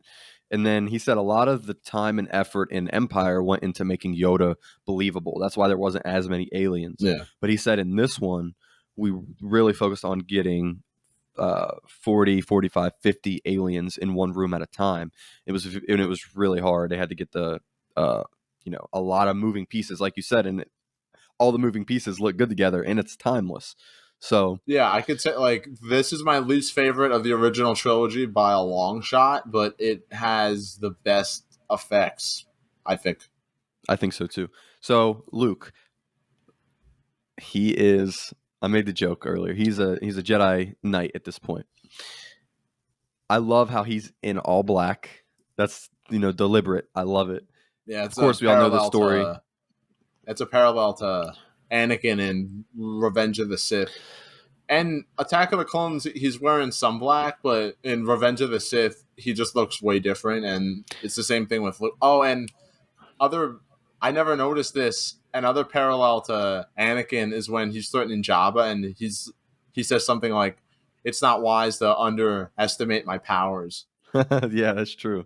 I And was then like, "Yo, immediately, you're yeah. freaking cocky, dude." Okay. So okay, his attitude and his whole personality in this movie is actually because Mark Hamill was just a lot older than he was in A New Hope. Yeah. So you know how Luke's character kind of went from like whiny to now confident and kind of, you know, uh, what confident and Stoic, kind of. maybe a little stoic. Yeah. So that was just because Mark Hamill was getting older too, and it actually worked And he very just well. like grew as an actor. Yes, too. Like his performance in the, like fantastic. hot take maybe he's the only one of the whole cast who is at his best in this movie because I'm gonna talk about it later, but everyone else, sorry, no, you don't get a star. I'm sorry, Mark Hamill gets 3 stars and y'all get none because what the hell? So I love it. His whole performance during Jabba's palace, it's awesome. Of course, we talked about Leia and Han. I think it's really cool what they did with bringing all of them back together. The introduction of you said Lando was there too. It was cool seeing him. Jabba. They really bring everybody together here, and like you said, Boba. Originally, he said Boba was supposed to die in the Sarlacc pit, but then he was like, well, if I knew people were going to love him this much, I would have kept the deleted scene in of him crawling out of the Sarlacc pit because Oh, he had a scene of him crawling out I don't and think surviving, I but he knew that. yeah, but he wanted him to die because he was like, oh, he's not that popular. Or will become that popular. Little did he know they went on to make a Disney Plus series that ruined the character. That's the only reason that I want to watch that is to see how they redeem his reputation from. Yeah, I They don't. fell into a giant piranha plant in the desert because I got hit by a blind guy who I should have seen behind me, but I was too focused on trying to kill a Jedi. All right, so are we missing anything with this first part? Let me look at my. No, I think I talked about everything. I think it's dumb and it makes no sense, but it has a lot of cool effects in it and some cool world building. So Yeah, whatever. I just think it's so fun. And the barge over the Sarlacc pit, that's a cool set piece. I mean, it looks awesome. I do like He's the flying ships, like the flying like kind of cruise type ships that they have. Like that's something we would see again in Solo. And so cool. when I saw it in Solo, I just thought that was so cool. Like and in the Last Jedi a little bit on Canto Bight, like I think that's a cool aesthetic of like it's a cruise ship, but it It's very flies and Treasure it could go Planet anywhere. esque. Oh yeah, it's great. So he obviously worked with Steven Spielberg, who directed Raiders of the Lost Ark, and that's how they actually got this scene over the Sarlacc pit to work. He kind of used the techniques that Spielberg used in Raiders of the Lost Ark. Oh, And there's a cool. famous, yeah, I don't know how well you know the movie, but there's a famous part where they're fighting on trucks with fuel, and then there's a plane coming, and they're all fighting, and everything's like jumping from one truck to another and Yeah, whatnot. I think that's And they, I'm pretty sure that's the yeah, climax. yeah. So he used that reference for this part of the movie, which, like you said, super fun. I obviously we were kids growing up watching this stuff. It was so much fun seeing it, even if it was ridiculous. Han being blind and what everything that transpired was absurd, but it was fun. And then they leave Tatooine. So where are we going from here? They leave Tatooine. I think the next. They meet up with Mon Mothma. Yeah, and then I think before that, Luke visits Yoda, right? Yeah, Yeah. yeah, because So then he rejoins them for the assault, and then he's like being all weird because he learns. So yeah, he visits Yoda, who is dying. I thought that was cool. The way Yoda dies in this, it was like, It was really whoa. peaceful. I do have Yeah. a question about that, but I'll Okay. save that for a little bit. Yeah, he's visiting Yoda, and then I like the joke that Yoda makes where he's like, "When you're 900 years old, look this good, you will not." Like, I just like that Yoda sometimes has a sense of humor. He's the coolest guy out of He's all of so the chill. characters. Yeah, he's like really chill, and no, he's just like a great grandfather that you wish you had. And then Luke asks him if Darth Vader's his dad, and then again, credit to the puppeteers and Frank Oz's performance because like they made Yoda look like really conflicted. Like, Oh crap! I gotta tell him about this. And like, So let me just add here. So I, when Empire came out and that there was the reveal that Luke, I am your father. A lot of people didn't believe that. They were like, "Oh, oh, that is either ridiculous or he's lying to him." it makes So sense why they would think that. George took that feedback, and that's why the scene is in there. He says that towards the beginning of this movie, he had to answer the question for the viewers so that the ending, would make sense. So Yoda does confirm it. And then George says, well, at the same time, I had to actually confirm Vader was his father and Leia was his sister, and then have him go tell Leia that not only are they related, but that Darth Vader is her father as well. He's like, it takes a movie or multiple movies to do this kind of thing, but he's like, I just kind of had to do it in a scene or two Yeah, and keep moving. So it hit or miss, but he did it. yeah. And then I was saying, Mark Hamill really grew as an actor. Like he has a lot of scenes in this movie where he doesn't say anything, but like he just reacts, and like the faces that he makes tell you everything you need to know. So like in this scene when he finds out that everything's true and Leia's his sister, he's just Yeah. like what is going on? Like my life has gotten so and then so a thing I noticed, I never noticed it before, and I want to know if you have a answer or just a theory. Like, how come when Anakin dies at the end of this movie, um, and when Qui Gon died, their bodies were being burned, like at their funerals, but when Yoda and Obi Wan die, their bodies just vanish. So okay. Yeah, I have an idea, but I want to hear what you have to say first. If this gets clipped, I'm gonna get flamed because I don't know the reference for this. So I'm gonna say some crazy stuff here that I can't remember the reference for off the top of my head. But here we go. Qui Gon died before Force Ghosts were established. Not in Oh yeah, that's true. not by George, but literally they weren't discovered yet. It wasn't until the end of Episode 3 with that where Yoda says, "I hear your master," and from the Nether realm, and then Yeah. that's where Yoda learns how to become a Force Ghost was from Qui Gon, but Qui Gon wasn't even able to become a Force Ghost, and they ruined that in Kenobi. But anyways, Qui Gon kind of teaches Yoda and Obi Wan. So Obi Wan and Yoda become Force Ghosts. Anakin was a Sith, so he did not know how to become a Force Ghost. So, all right, here's where I get flamed if we clip this.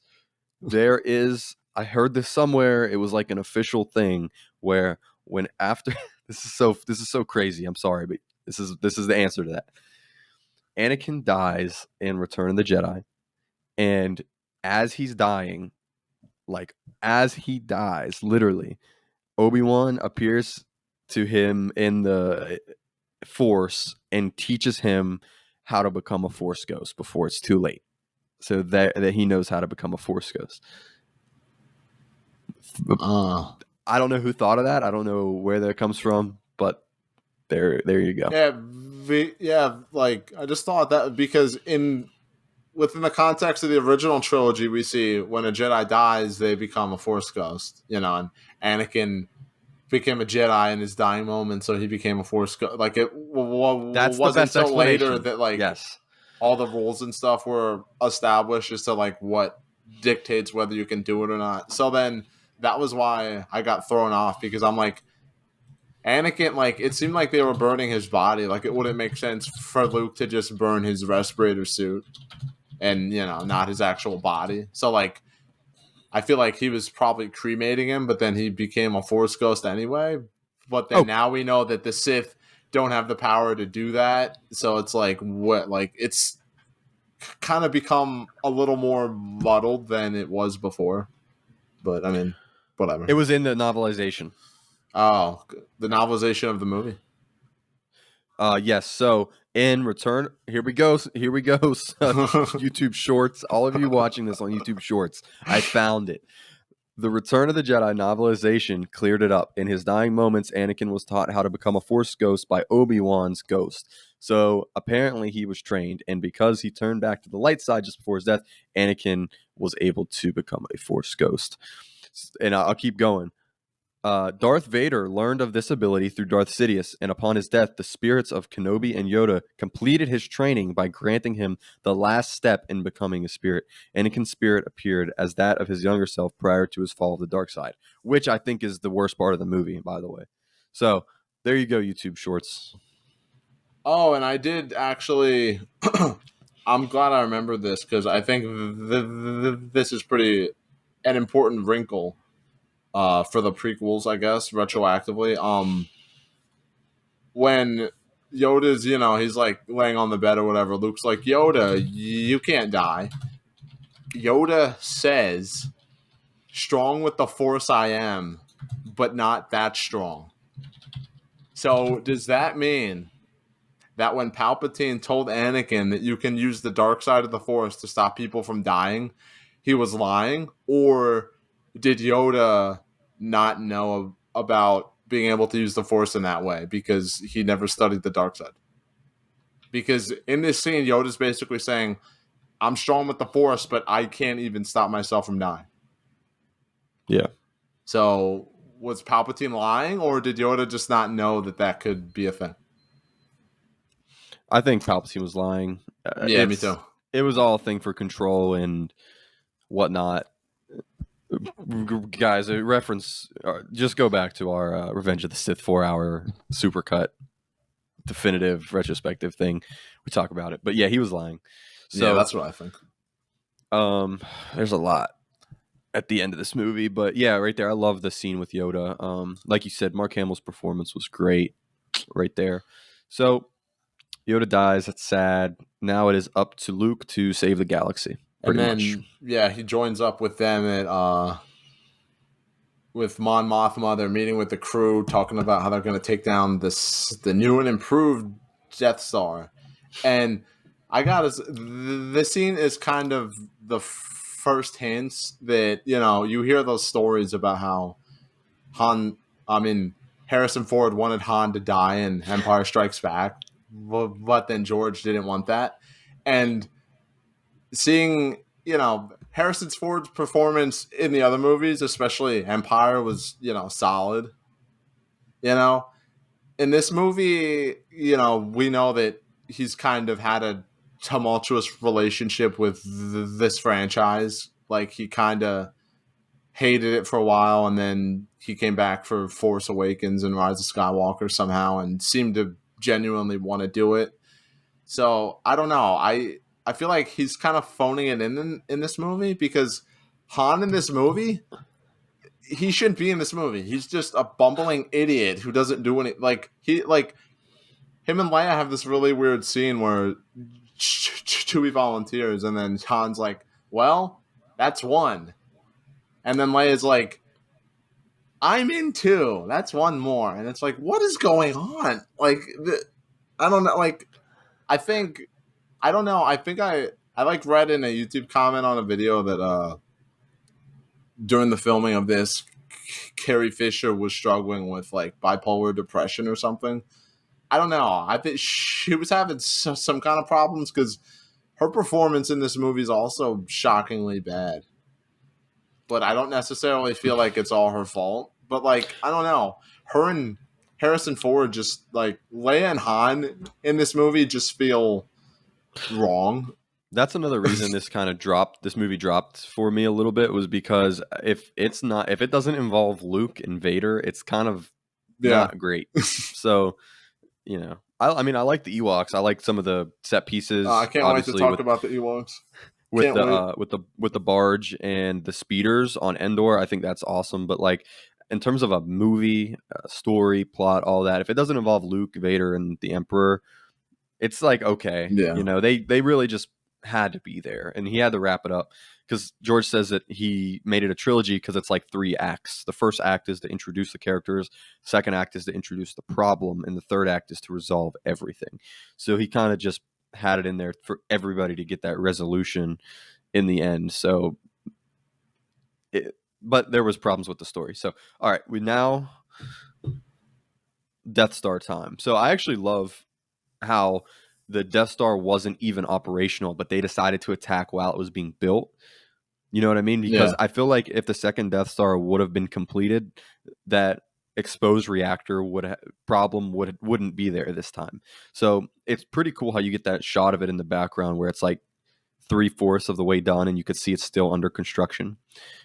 It's just cool lore, universe building. I get the trope is dumb, but oh, it's the same thing but bigger.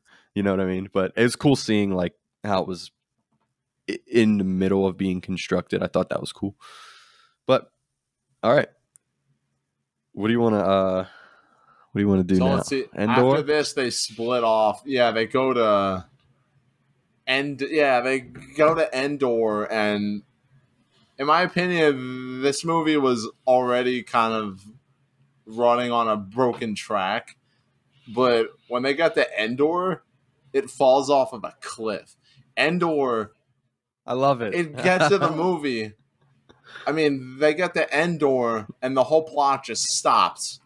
It just stops. There's a cool sequence where they chase some stormtroopers on these bikes, and Dude, the they're scout troopers are my favorite. They looked so yeah, cool. they have a really cool look to them. It's something we've never seen before, because Star Wars was always about selling toys. That's not just something Disney did. Star Wars always wanted to sell toys. Why do you think the freaking Ewoks are here? But like, aside from Can I that, nothing. Like they meet the Ewoks, and it's like a Saturday morning cartoon. Leia's like saying, "It's okay, buddy. Have some food," and then Han shows up, and then they all get captured in a net, and then R2 frees them from the net, and then the other Ewoks come. So it's like, what was the point of that? And then it's like playtime with Ewoks. They think C3PO is a god. Luke That's so funny, uses the dude. It's so Force funny. to lift him, so they think he's using his magic power, so they let him go, and like nothing's happening. Nothing's happening. The plot isn't advancing in the slightest. And then to talk about that before I talk about Okay. the other So thing. George loved the Wookiees, and originally in his outline, the Empire was attacking the Wookiee like homeworld, Yeah. but he already established that the Wookiees were smart. Obviously, Chewbacca can operate a spaceship, which that's pretty advanced. You know what I mean? So he wanted to have a primitive group, defeat an advanced empire, and that is a common theme. And he references all kinds of, you know, times throughout history where that happens, where a big empire is controlling a group of people, but even though they're smaller, they're more primitive, they overtake the empire and win. So he wanted to do that here. So I mean, he that's couldn't fine, use but the they didn't Wookiees, have to be teddy bears. crack addicted teddy bears. That's just not a thing that had to happen. And it didn't have to be like just so fluffy and inconsequential. Like I it just baffles me how like nothing happens in this movie for like at least half an hour. It's so much weird action and weird exposition that doesn't fit. But though he wanted to take the idea of the Wookiees, but he literally said, instead of making them tall, let's make them short. Instead of having long hair, let's make them have short hair and use like sticks and stones. So Okay, that's where that comes from. I think this movie jumps the shark when the stormtroopers who are wearing armor, obviously, are getting other Ewoks are just like throwing rocks at them, and it's like, no, my God, no! It's like, bro, what? Like, what is going on? Like, there Endor seems to is be like a ridiculous. thing in some Yeah. Star Wars projects where like people are fighting and then the other party throws rocks. Like that happened in Kenobi. I just couldn't believe we have a fight scene between Obi-Wan and Darth Vader. Obi-Wan just starts throwing rocks at him. Even in Empire, Darth Vader starts throwing shit at Luke. He's just like, oh crap, take this and this and this. Like, but in here it's even stupider because like the stormtroopers should be treating them like they're a group of school children. Like, oh, you're so cute. Shut up.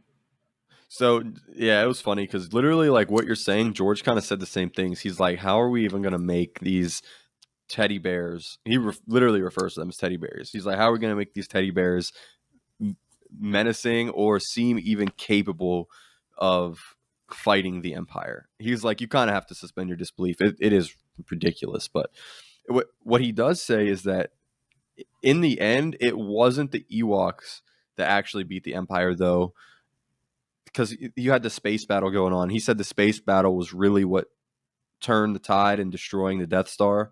So they just had to kind of keep the Empire busy Yeah. on Endor, on the ground. And there's 3 layers to this. You know what I mean? You got 3 different stories going on. You have Endor with the shield generators, the space fight, and then you have Luke fighting Vader and the Emperor. So he says that, like American Graffiti, he likes to have multiple stories going on at the same time. They all rise and fall together, and you can see that. And I like the parallels in this. Like, a lot goes on, and it's a lot of jumping back and forth, but I think it's fun.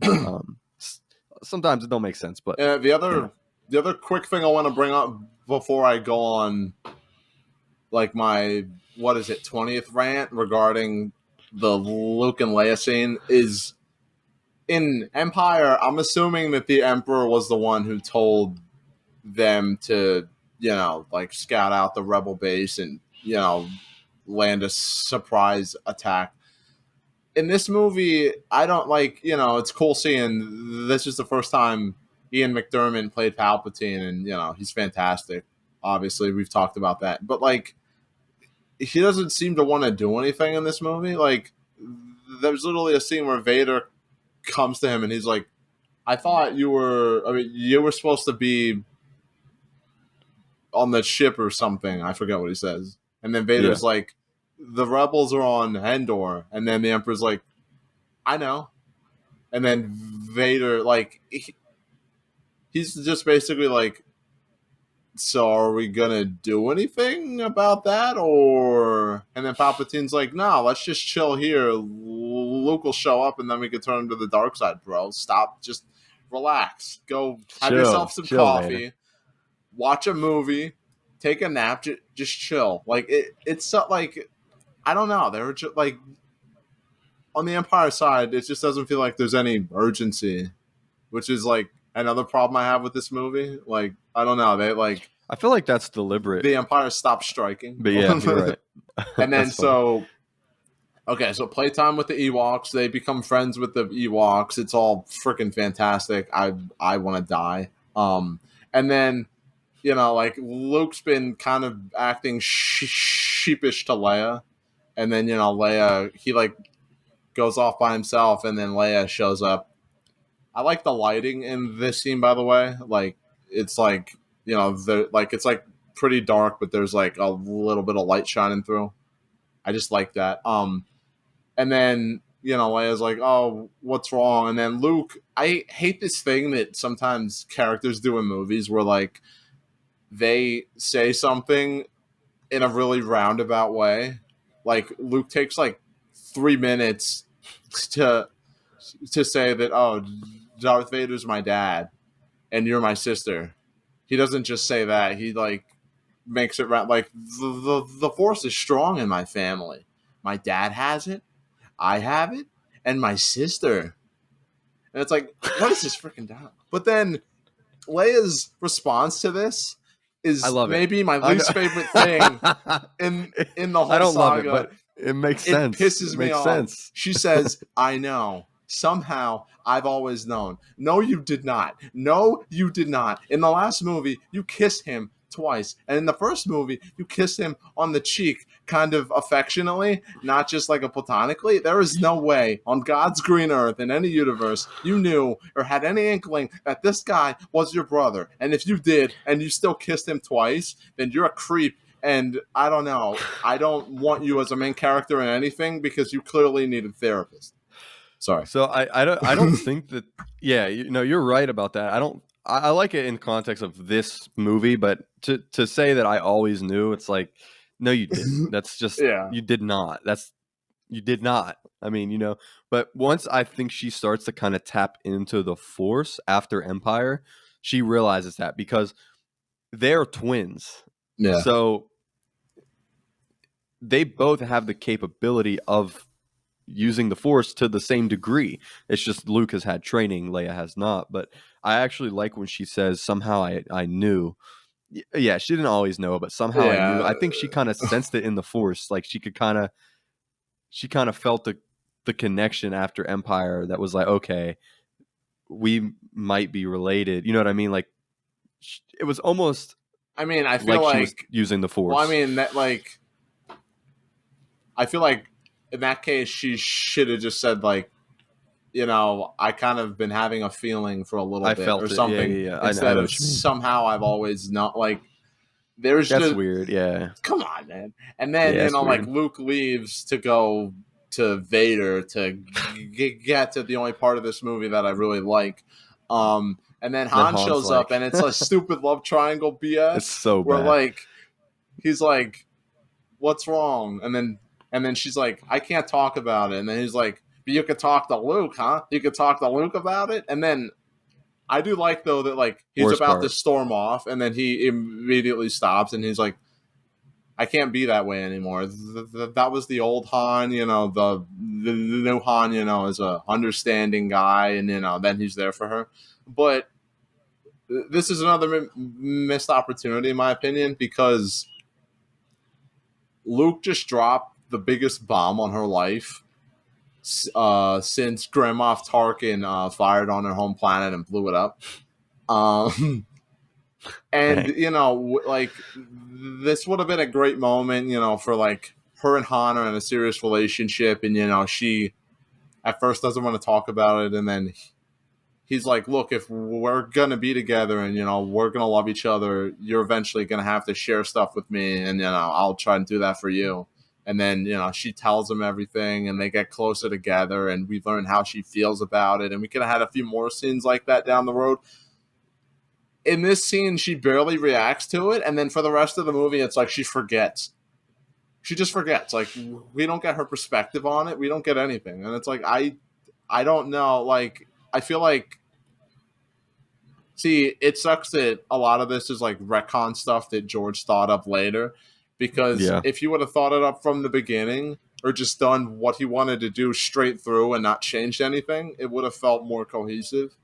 Because there are things like this that really stand out as like it just feels like it's just very clear that he had a last minute idea and then had to adjust the movie to fit that. So yeah, I just That's can't look past that kind of stuff. and that is why I do favor the prequels more. It say what you want about the prequels, but it feels like a cohesive story all the way Mhm. through. Just putting that out there. I think that is overlooked when we talk about the original Yeah, trilogy because there is the a prequels huge are the most disconnect. cohesive trilogy, actually. Yeah. All right. So let's just dive into the Death Star and talk about Luke, Vader, and the Emperor. Yeah. So yeah. During the run on the second Death Star, we get introduced to probably the most important character in the saga. It's not Luke. Yes. It's not Yes. Yoda. It's not Obi-Wan. It's They not don't matter. Palpatine. It's not Anakin. Screw all these It's a scrubs. trap. Admiral Akbar, baby. Admiral Akbar. I want his pop figure. I want his T-shirt. Admiral Akbar should have had his own spin-off trilogy. He should have had a show on Disney Plus. Admiral Akbar is just the absolute king. And I don't want to hear any arguments otherwise. Look, I got his Funko Pop right here. Really?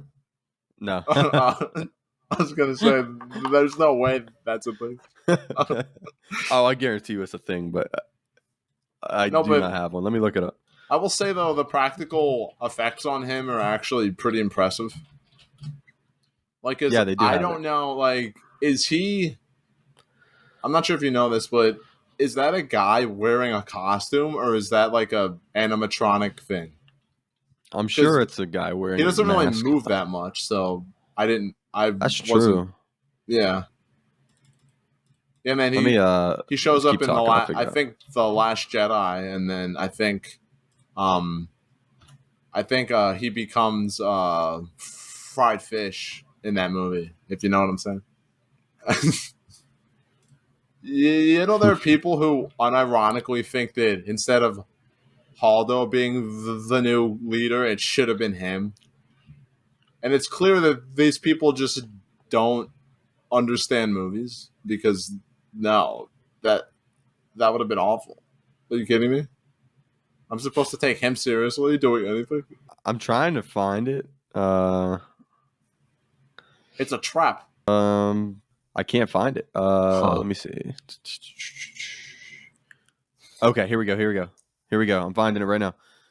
Akbar's appearance in the film was created using a combination of either a half-body puppet or a full-body costume, depending on the camera angle required for the shot. Oh. The puppet and mask were created by the Monster Shop of ILM, the motion picture visual effects company. In close-up scenes of Akbar that required dialogue, puppeteer Timothy Rose sat inside the chest of the character and operated the head like a traditional hand puppet from below. For wider shots that showed Akbar's full body, Rose wore the mask and costume while someone operated the mouth via remote. Yeah, that's so cool. Yeah. Wait, if he's supposed to be a fish, then how can he breathe regular air? I don't know how deep I can go down this Admiral Akbar wiki. Because this you should just stop talking about the rest of the movie and just talk about him for the rest of the episode. Yeah. All right. We got to the part where we're talking about Luke and Vader and the Emperor and the conclusion to George Lucas's saga. Let's just end it by just talking about Admiral Akbar for 15 minutes. No, because in Rogue One, they show his species are part of the crew fighting in the air, flying the ships, but they're in water tanks, I think, or something like that. I think they're in water, but he's just standing there. Okay, I don't know. I don't know. I'm trying to find what you're talking about because maybe it's in here, but I can't wait till we talk about how he dies. His death is sadder than Anakin's.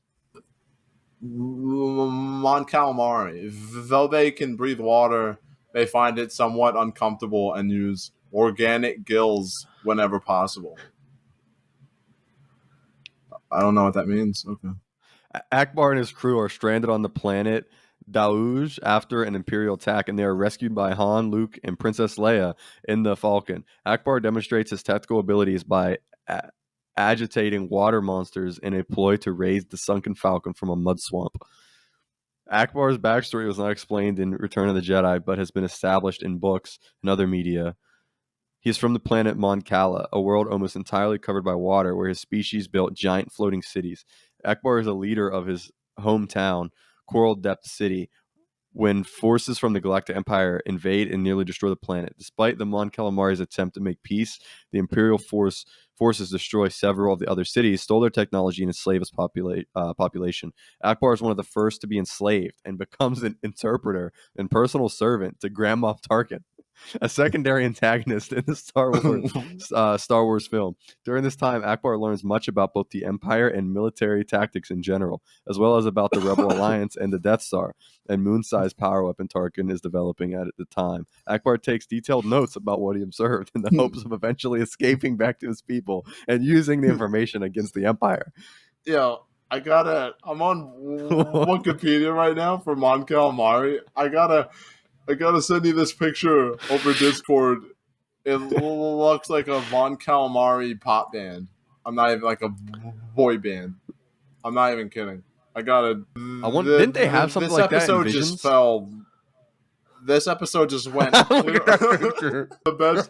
Following the events in the film Star Wars, including the destruction of the Death Star, Akbar helps the other rebels leaders establish new bases of operation and manage a rebel mobile task force and starships spread across the galaxy. He rises up the ranks until Mothra promotes him to commander of the entire rebel fleet and head of military operations, as well as one of their top advisors. Oh my. Yo, he's the main character. Yeah, the story was about you the whole time. You just didn't know it. All right, this thing got derailed. I think in the original drafts of The Last Jedi and Rise of Skywalker, he was actually the mastermind behind Snoke. It wasn't Palpatine. It was okay. Anyway, oh my god. Anyway, unless you have Anything more you want to add about that? Oh, Yeah, the Mon Calamari, like admiral from Rogue One was Admiral Radis. that's right. Yeah. Yeah. So I mean, there isn't a whole lot to say about that. It's just an assault on another Death Star, and then they start using the Death Star to like blow up the ships, which is weird because it seems like they're way more powerful than that, and it would be like this whole big like they could probably blow up the entire fleet, but they're just firing on individual ships. And then Lando's like, "Oh, focus on fighting the ships head on, and if we die, at least we could take a few of them down." And it's like, Lando, what are you talking about? They have a Death Star. What do you like? Lando was redeemed in this movie. I he is becoming one of my favorite characters in this movie specifically. Like aside from Luke, Emperor Vader, I think Lando was done very well. Yeah, I Actually, think he was pretty cool in this movie as like a leader, but another problem is like him and Han are like very chummy right away, but like there should have been a scene where, like they have a conversation about the fact that I don't know, Lando had to sell them out, and he's the reason that Han got frozen in carbonite. But it's like, and then like even with that, like Han, again, why I don't really like Han in this movie. Like he doesn't want to do anything. Like he tells Lando, "Oh, why don't you take the Falcon?" And it's like, what? Like what? Like what? you're giving him back the shit? Why? But towards the end, he's like, you don't get a scratch on her. Yeah, that's You know yeah. what I mean? I like how he still cares, but Yeah, and then on Endor, uh this sequence actually confuses me. They go into the facility to shut down the shield at the because there's like terminals, and then they overtake it, but then reinforcements come, and then they have to leave, and then it's locked. So then they have to hotwire the power box to open the door so they can go back in. Like it just feels, I don't know, like it just kind of feels like it's they're just padding for time. it's just Like a lot of padding. um Because George does, he says with the multiple stories that are going on, the three that they're telling, they got to go up and down together. So some of the events on Endor kind of seem out of place, but it's just a fit, in parallel with the other stories they're doing. So and then like yeah, Leia and Han get cornered. Leia gets shot on the arm, and then she reveals to Han that she's secretly holding a pistol. And then he's like, "I love you," and then she's like, "I know," which is a cute callback to Empire. And then Han moves out of the way, and then she shoots. Like I like they like treat that as if it's this like big feat that Leia pulled off, but it's like, wow, she was secretly holding a gun. Oh my god! Like I don't know. It's just really strange. I did like that the Ewoks trip AT-ST, I think it is. yep, the It's walkers. the difference that they're in the size. Is that the difference? Yeah, I forget the what the acronyms stand for, but yeah, AT-AT is the big But yeah, one. like AT-ST is the walker. I Yeah, do like how the Ewoks trip them with like these I long love it. vines because Yeah. those vehicles are inefficient, and I don't know why the Empire keeps using them. Like they failed in the last movie, so they're like, if we use a smaller one, surely it can't have any of the same issues, right? These people The are Empire's these trying to people are sell stupid. toys. They're trying to Yeah, sell AT-ST yeah, toys. That's exactly. what. That's the real answer. And then I think the only stuff in this climax that I actually really like is Luke and Vader. So Luke Yeah, goes to Vader. He gets brought in by the other officers, and then Vader tells him to leave, and they just talk. And I love the conversation. Where Luke's like, "I believe you were once my father, Anakin Skywalker," and then Vader's like, "That name has no more use for me." And then, Luke's like, he's like trying to appeal to his humanity. And then I love this because, like, at first, Vader's just like, you know, Anakin is, dead to me.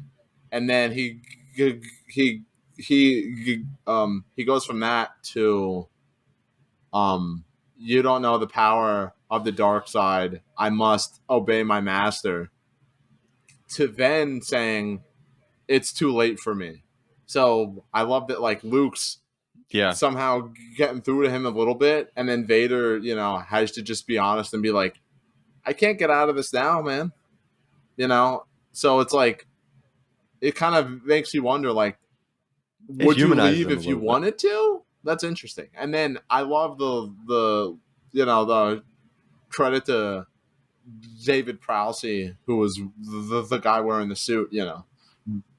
He obviously did the mannerism when, like, Luke, his final line to Vader here just is just a banger. Then he's like, well, then my father is truly dead. And then, the officers bring him away, and then Vader walks over to the balcony and just kind of leans on it, which, like, shows that, like, because up until this point, Vader's been like, like, really strong, powerful, always standing tall. But, this emotional conversation with his son is making him get a little tired, and he has to lean on something for a second, and just, like, kind of regain his composure. Like, it's a little subtle thing, but, when I saw this for the first time, I knew pretty much I remember. nothing Yep. about what happened in this movie specifically. I mean, I didn't know what happened in any of them, but uh, especially this movie, I was pretty much blind to this and A New Hope. So, like, like, seeing some of the scenes with Vader made me go, "Oh, that's interesting." And then, It's so like I think it comes down to the actors. They just really bring out the subtle.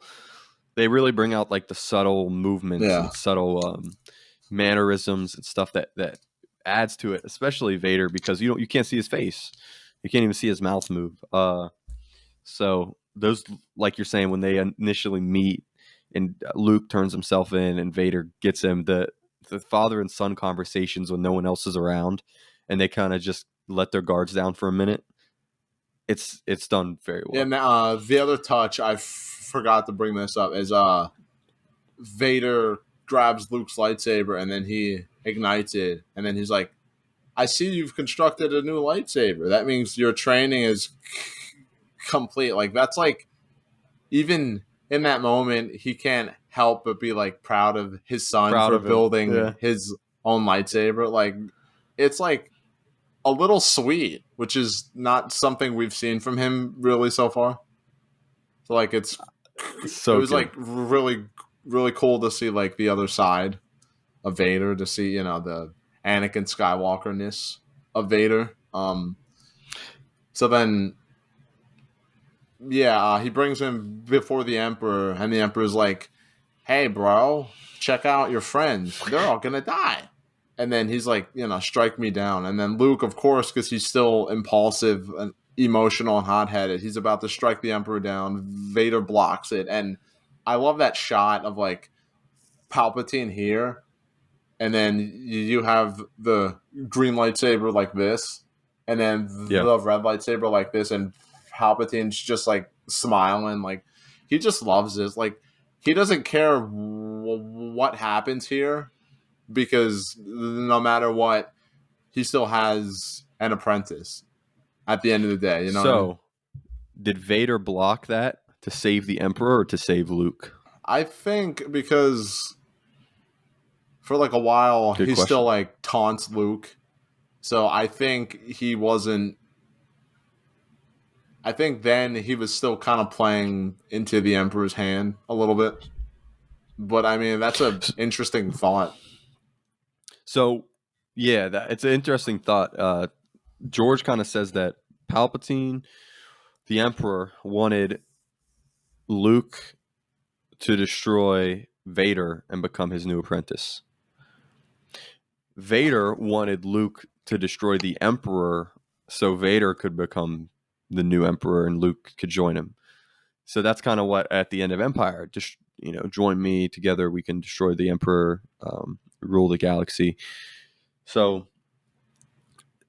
it's all about who can take out who to gain the position of power.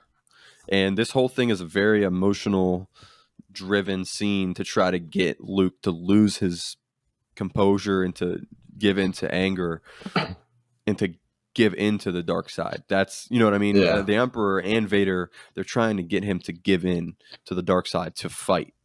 And that's what he does for, majority of the fight. He just fights and fights up until the end. So the like you said, the red and the green lightsabers together, it looks so good, especially because it's black on black on black. I mean, the environment's black, Vader is all black, and then Luke is wearing black.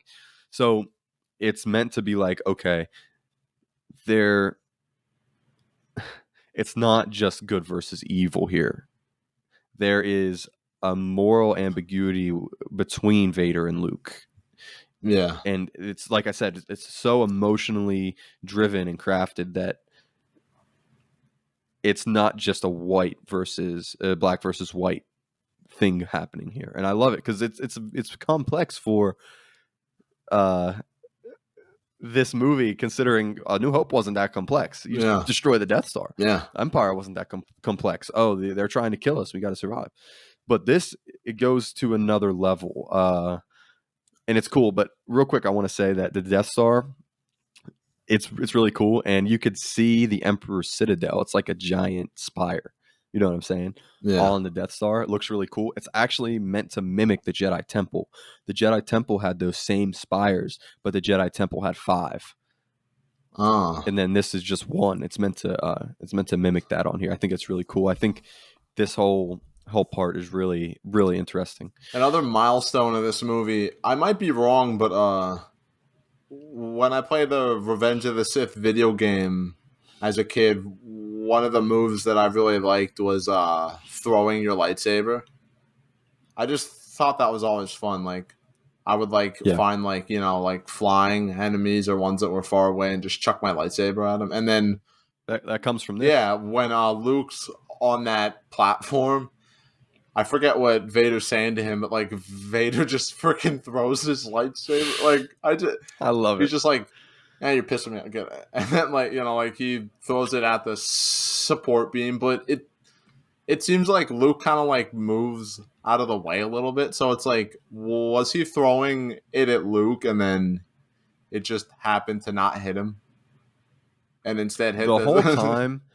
I don't think Vader was in Empire or in Jedi was trying to kill Luke. I think he was provoking him and taunting him. I never thought that he was trying to kill him. I think in Empire he was like trying to incapacitate and hurt him for him to stop fighting, but not actually kill him. Yeah. So, and then we get that scene, Luke's hiding from Vader behind like the staircase, and the use of shadow and light in this entire scene is phenomenal. Like Luke's, illuminated in half dark, half light. Not a subtle metaphor at all, but it gets the job done and it looks great. You could take a lot of frames from this movie and just frame them on your wall and they would make really good posters. And then Vader's like, if you won't turn, not like he senses that Luke has feelings about his sister, and like this is him finding out that Leia's his daughter, and he's like, a sister. Oh, maybe she'll turn. And then that was the wrong thing to say, because then Luke basically tries to kill his dad for like a minute. Like he's just wailing on him. He chops his hand off, like he chopped his hand off, and then.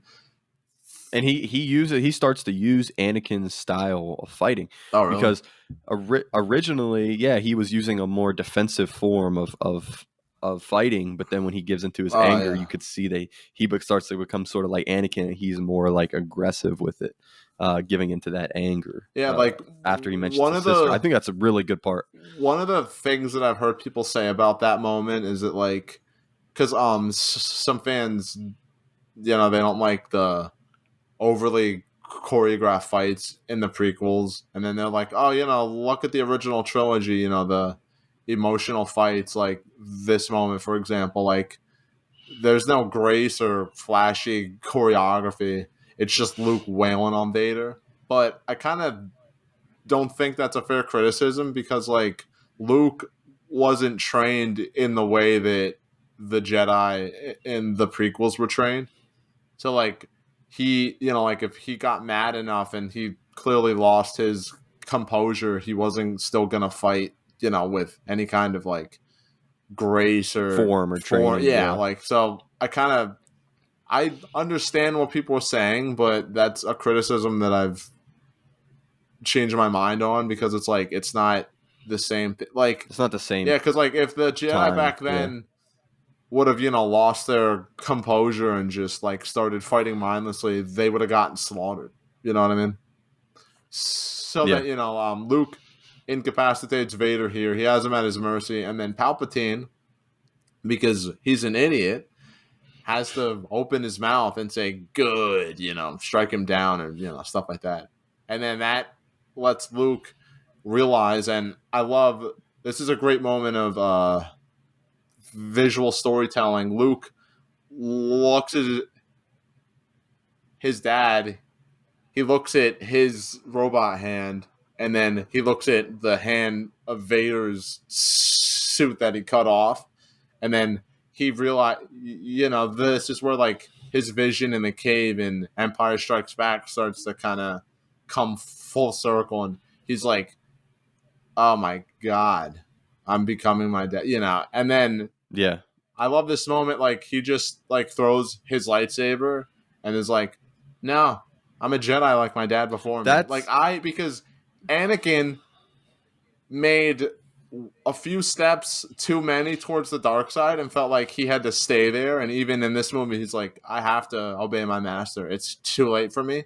But Luke wasn't trained with the dogmatic ways of the Jedi, so he didn't have those things instilled in his mind about light side, dark side. So he gave into the dark side momentarily, but he had, the strength of mind and the strength of heart and will to just be like, okay, I did that, but I'm still a Jedi. I'm not I'm not evil. I'm not, yeah. I don't have to He did. walk He down this didn't. path. He wasn't past. He didn't go. Like you said, he didn't go that many steps ahead like Anakin did. Just think about Yeah. in Episode 3, how many times Anakin could have just threw his lightsaber down, and this would have never happened. Yeah, exactly. But Luke had the he could see the mistakes of Vader, and especially I like how you said that he sees it in himself from Empire, that will become Vader if he continues to give into the dark side. So he says, "No, I'm a Jedi." He throws his lightsaber down, and what an amazing moment, because movies don't do that. They never did that. They still don't do that. You get to this part of the movie, and it's like, "Oh, I'm going to kill you, or you're going to kill me, or whatever. We got to resolve this." But he's like, "No, I'm not going to fight you." Yeah, I love like I kind So of good. see it as like I mean, obviously with the prequels it's retroactive now, but like Luke had the how do I say this? Like Luke made the choice that Anakin didn't think he had the right to make anymore, which is to keep being a Jedi. Because like in that moment in Revenge of the Sith, Palpatine was like, "Yeah, if the other Jedi Masters show up and they see what happened here, you're gonna be screwed, man."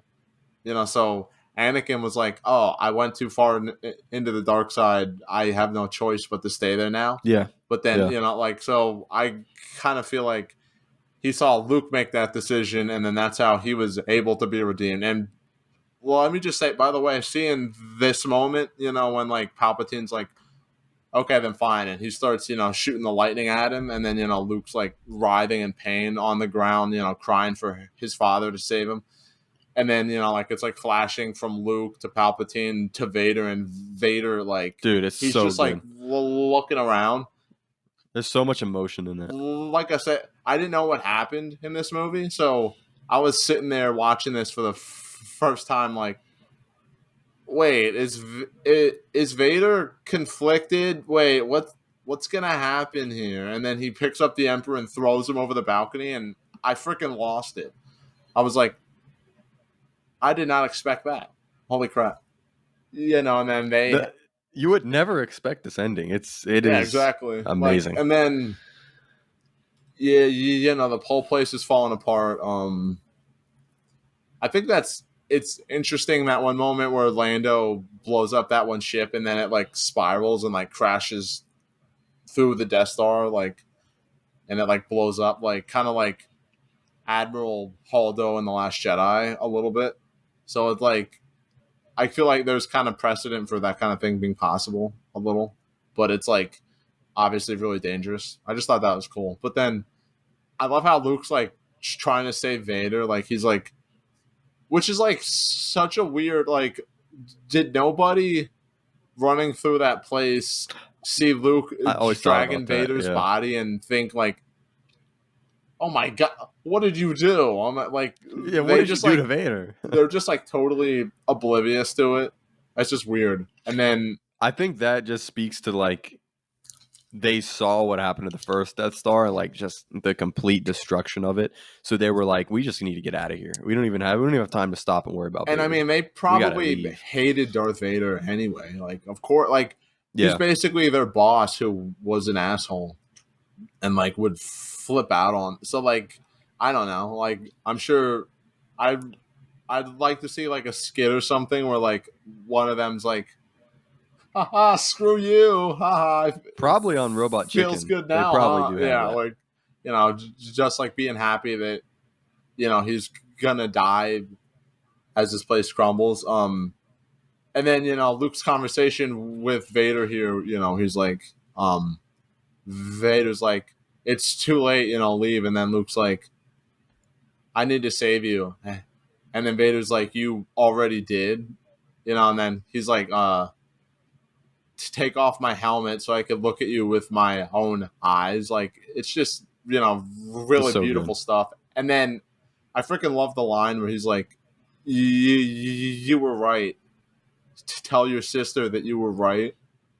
Like I just imagine like because this movie didn't have a lot of that depth for Leia and her side of the story, but like I just imagine like after this movie, when they're celebrating and stuff, Luke's like talking to Leia, and then he's like, "So, our father, he didn't die a villain, and then like them just being like Yeah. really happy about that. Like, I think that's, and like one thing, this might seem like a weird thing to bring up, but like, I feel like this movie, like it's about father and son, it's about family, and like in real life, unfortunately, when some people have like an abusive parent or something, sometimes there's just no way to mend that relationship.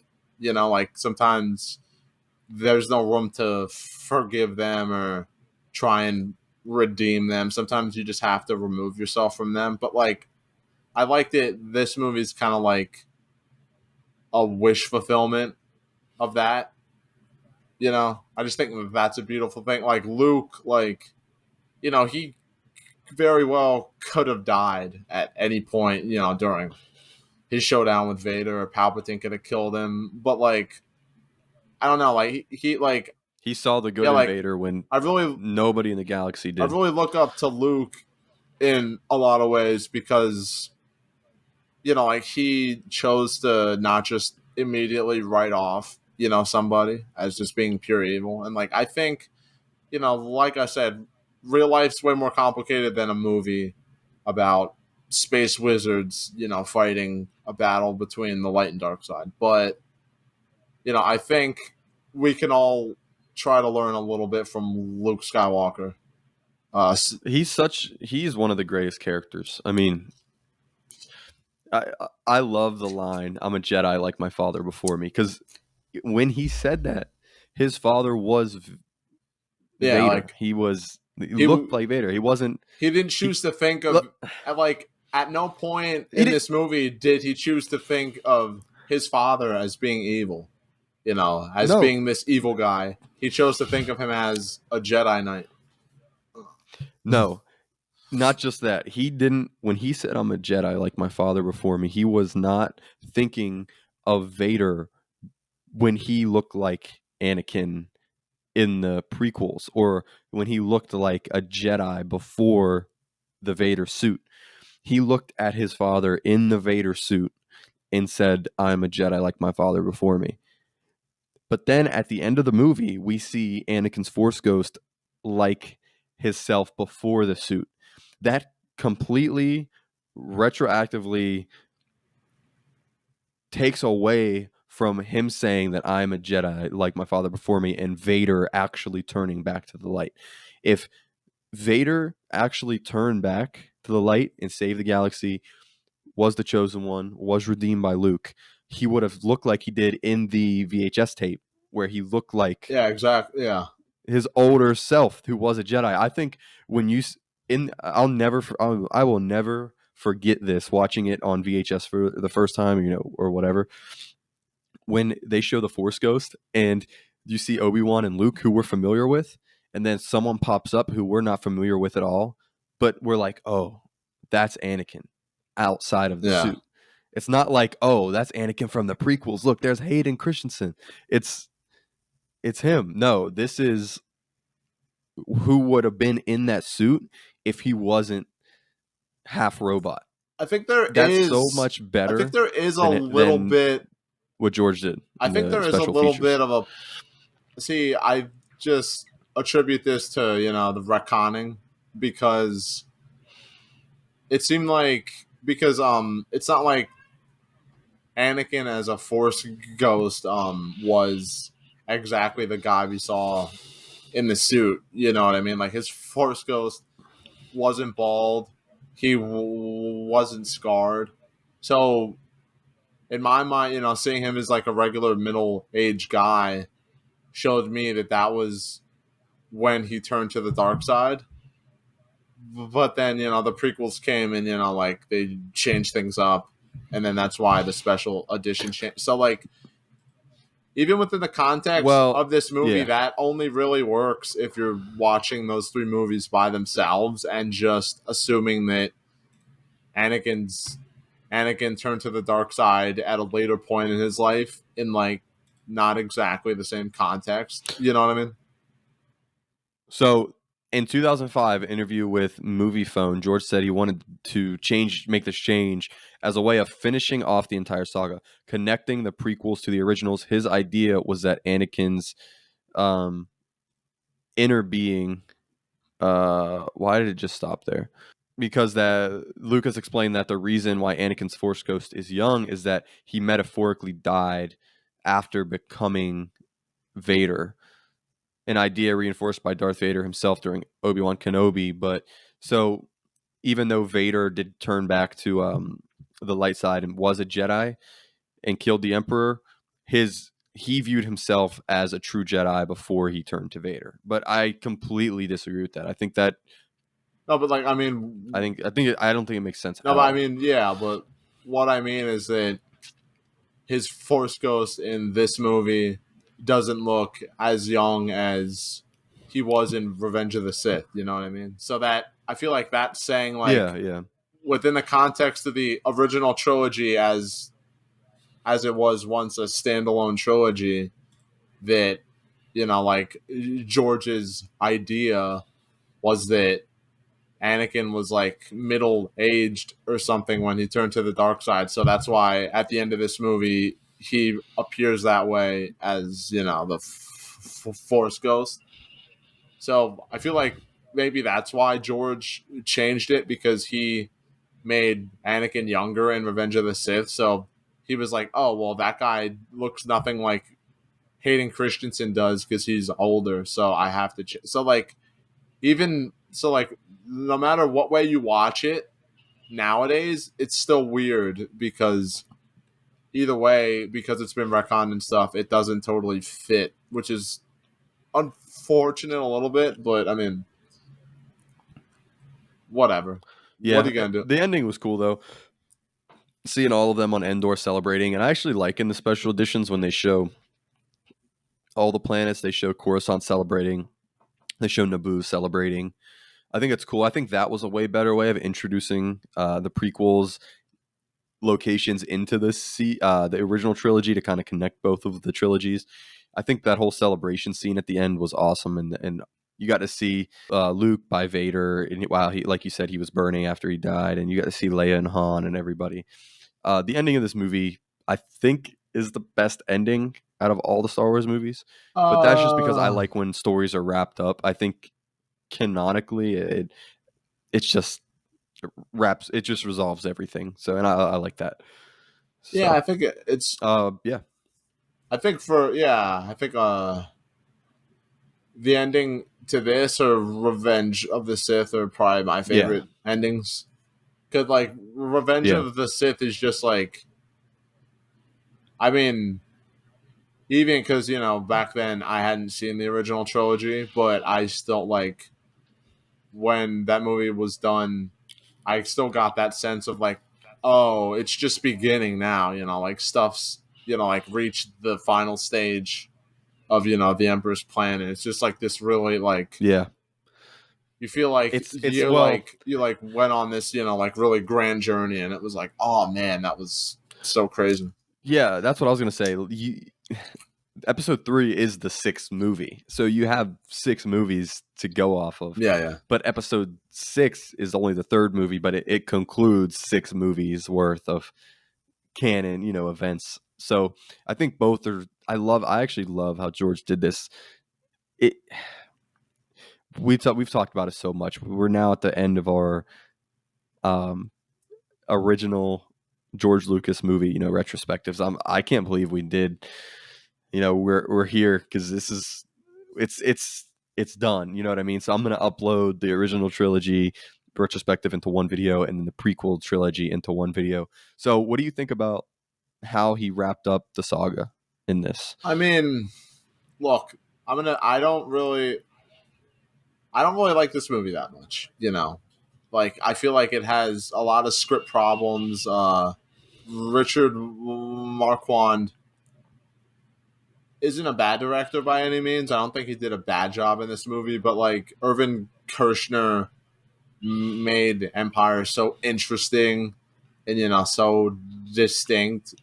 So his Richard Marquand's directing by comparison in some ways kind of feels like a step down. I kind of It wish does, yeah. Return of the Jedi had kept a lot of the more mature elements because I feel like if anything, maybe it would have been better if they kind of swapped directors a little bit because I feel like I think so there too. were more things in this movie that needed, to be treated like maturely and seriously and stuff, but they were just really glossed over, like the stuff with Leia and Han feeling like inconsequential to the plot, but I mean, I like the Luke and Vader stuff so much that like I can't necessarily like I can't say the movie's just completely worthless or like totally disposable because like that stuff has always been really great to me and I stand by that. Um, I think as a conclusion, it's still satisfying enough. Like I think, I mean, there's a saying, the it's not about the destination, it's about the journey. But I think sometimes it's more about the destination than the journey. Like, I think this yeah, movie is like that, like yeah. the original trilogy is not perfect. Like a lot of people say it is, in my opinion. Like it's not this like masterpiece of cinema. It has problems, mainly this movie, but like, I feel like the people that say the original trilogy is like perfect and flawless and like it's the greatest thing ever, they don't really watch it. You know what yeah, I mean? exactly. Like They're just it's kind of going like off of nostalgia or what other people say. but I mean, I'll say like Return of the Jedi is still a better blockbuster than a fair amount of blockbusters we've gotten within the past 20 years or so. Like Yeah, you can't definitely. like it has the best effects in the trilogy. It has one of the best lightsaber fights. in the whole trilogy. This lightsaber fight, it was always my favorite up until Revenge of the Sith. It has the best acting from Mark Hamill and And only Vader. Mark, and yeah, Vader, James Earl Jones, David Prowse, doing a great physical performance, and then James Earl Jones with just his voice brings so much, layers and nuance to Vader. Seeing Ian McDermott play Palpatine for the first time now, like Yeah. watching his performance here feels like watching a star in the making. Like you're gonna be the star of a whole trilogy, and you're gonna do a great job, but you don't know it yet past Ian McDermott. Like it's like a really fun feeling. One of the greatest characters ever. Oh yeah, he's evil and he loves it, and sometimes a villain doesn't need to be more than just a crazy evil guy. A bad That's it. dude. Yeah. Yeah, so this movie, extremely relevant and important in the grand scheme of Star Wars. It wraps up the chosen one. It wraps up what George Lucas wanted to tell, the story that he set out to make. I'll say this. So obviously we're going to talk about the sequels, but I'll say this. A lot of newer Star Wars content takes place after Return of the Jedi. I want to see more Star Wars content that takes place during Return of the Jedi. Because you think about it, right? How would people react? Like a few years ago, the Death Star was blown up, and we thought that was the end of the Empire. But now they're building this bigger one, and they're it seems like they're never going to leave us alone. We were kind of free for a little bit. There was like this kind of grace period where the Empire was kind of ramshackle. They didn't have their own base, and now it seems like they're just bigger than ever. Who's gonna save us from this? And then bam, this movie happens, and I think that would be cool. So usually, yeah, it will be. So to kind of go off what you're saying, since we're going a little bit here on time, going pretty far, let's cut out the what game movie recommendation, and let's real quick talk about Star Wars Outlaws, because Star Wars Outlaws takes place just a few years before Return of the Jedi. Yeah, and they announced they gave some details recently, and it's going to have Jabba the Hutt in it, and you'll be able to either work for him as a bounty hunter or betray him wow. in some kind of way. So it's I'm sure there's going to be discussion on the Empire, since obviously the Empire will be in it. Maybe the Death Star, kind of what you're saying. You get to see it from a bounty hunter, dude, or someone else in the galaxy's perspective. Imagine if when you get in your ship, there's like it's not a place you can find on a map, but if you fly far enough and stuff, you could reach a hidden area that's the second Death Star being built, and then maybe Dude, you get within a few feet of it or something, and a whole fleet just starts firing at you. It's you're not supposed to be here. Why are you here? Leave now. That kind of thing. I guarantee you something like that's going to be in the game. I can't a small wait. nod like that would just blow people's minds. Yeah, I think a game is the best way to tackle something like that. There's so many books and comics and stuff, but right now they're going through the High Republic, pre-episode 1. The TV shows are post episode 6, pre-episode 7. But yeah, can't wait for that game, dude. So yeah, definitely. This has been our Return of the Jedi retrospective. It wraps up the saga. We did the definitive Star Wars saga retrospective. I guess we're done. So we have Rogue One, Solo, and the sequels to do still. Obviously, those are Star Wars movies. They're all connected, somewhat important. But this is the George Lucas story we finished up. So what do you have to say before we wrap up our official retrospective?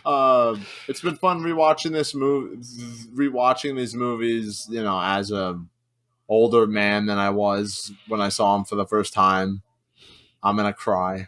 I hate the passage of time. It's been fun talking about them, seeing new things that I've never seen before. I love it when I rewatch something that I've seen, 1,000 times and I'm able to see it in a new way. I can't wait to have that experience with the sequels. Albeit, like, it hasn't been as long since I've seen them as the originals and prequels, but I mean, it's still been, a fair amount of time. I can't wait to talk about those movies because I guess I'll leave you with a brief teaser, people, so that you can roast me.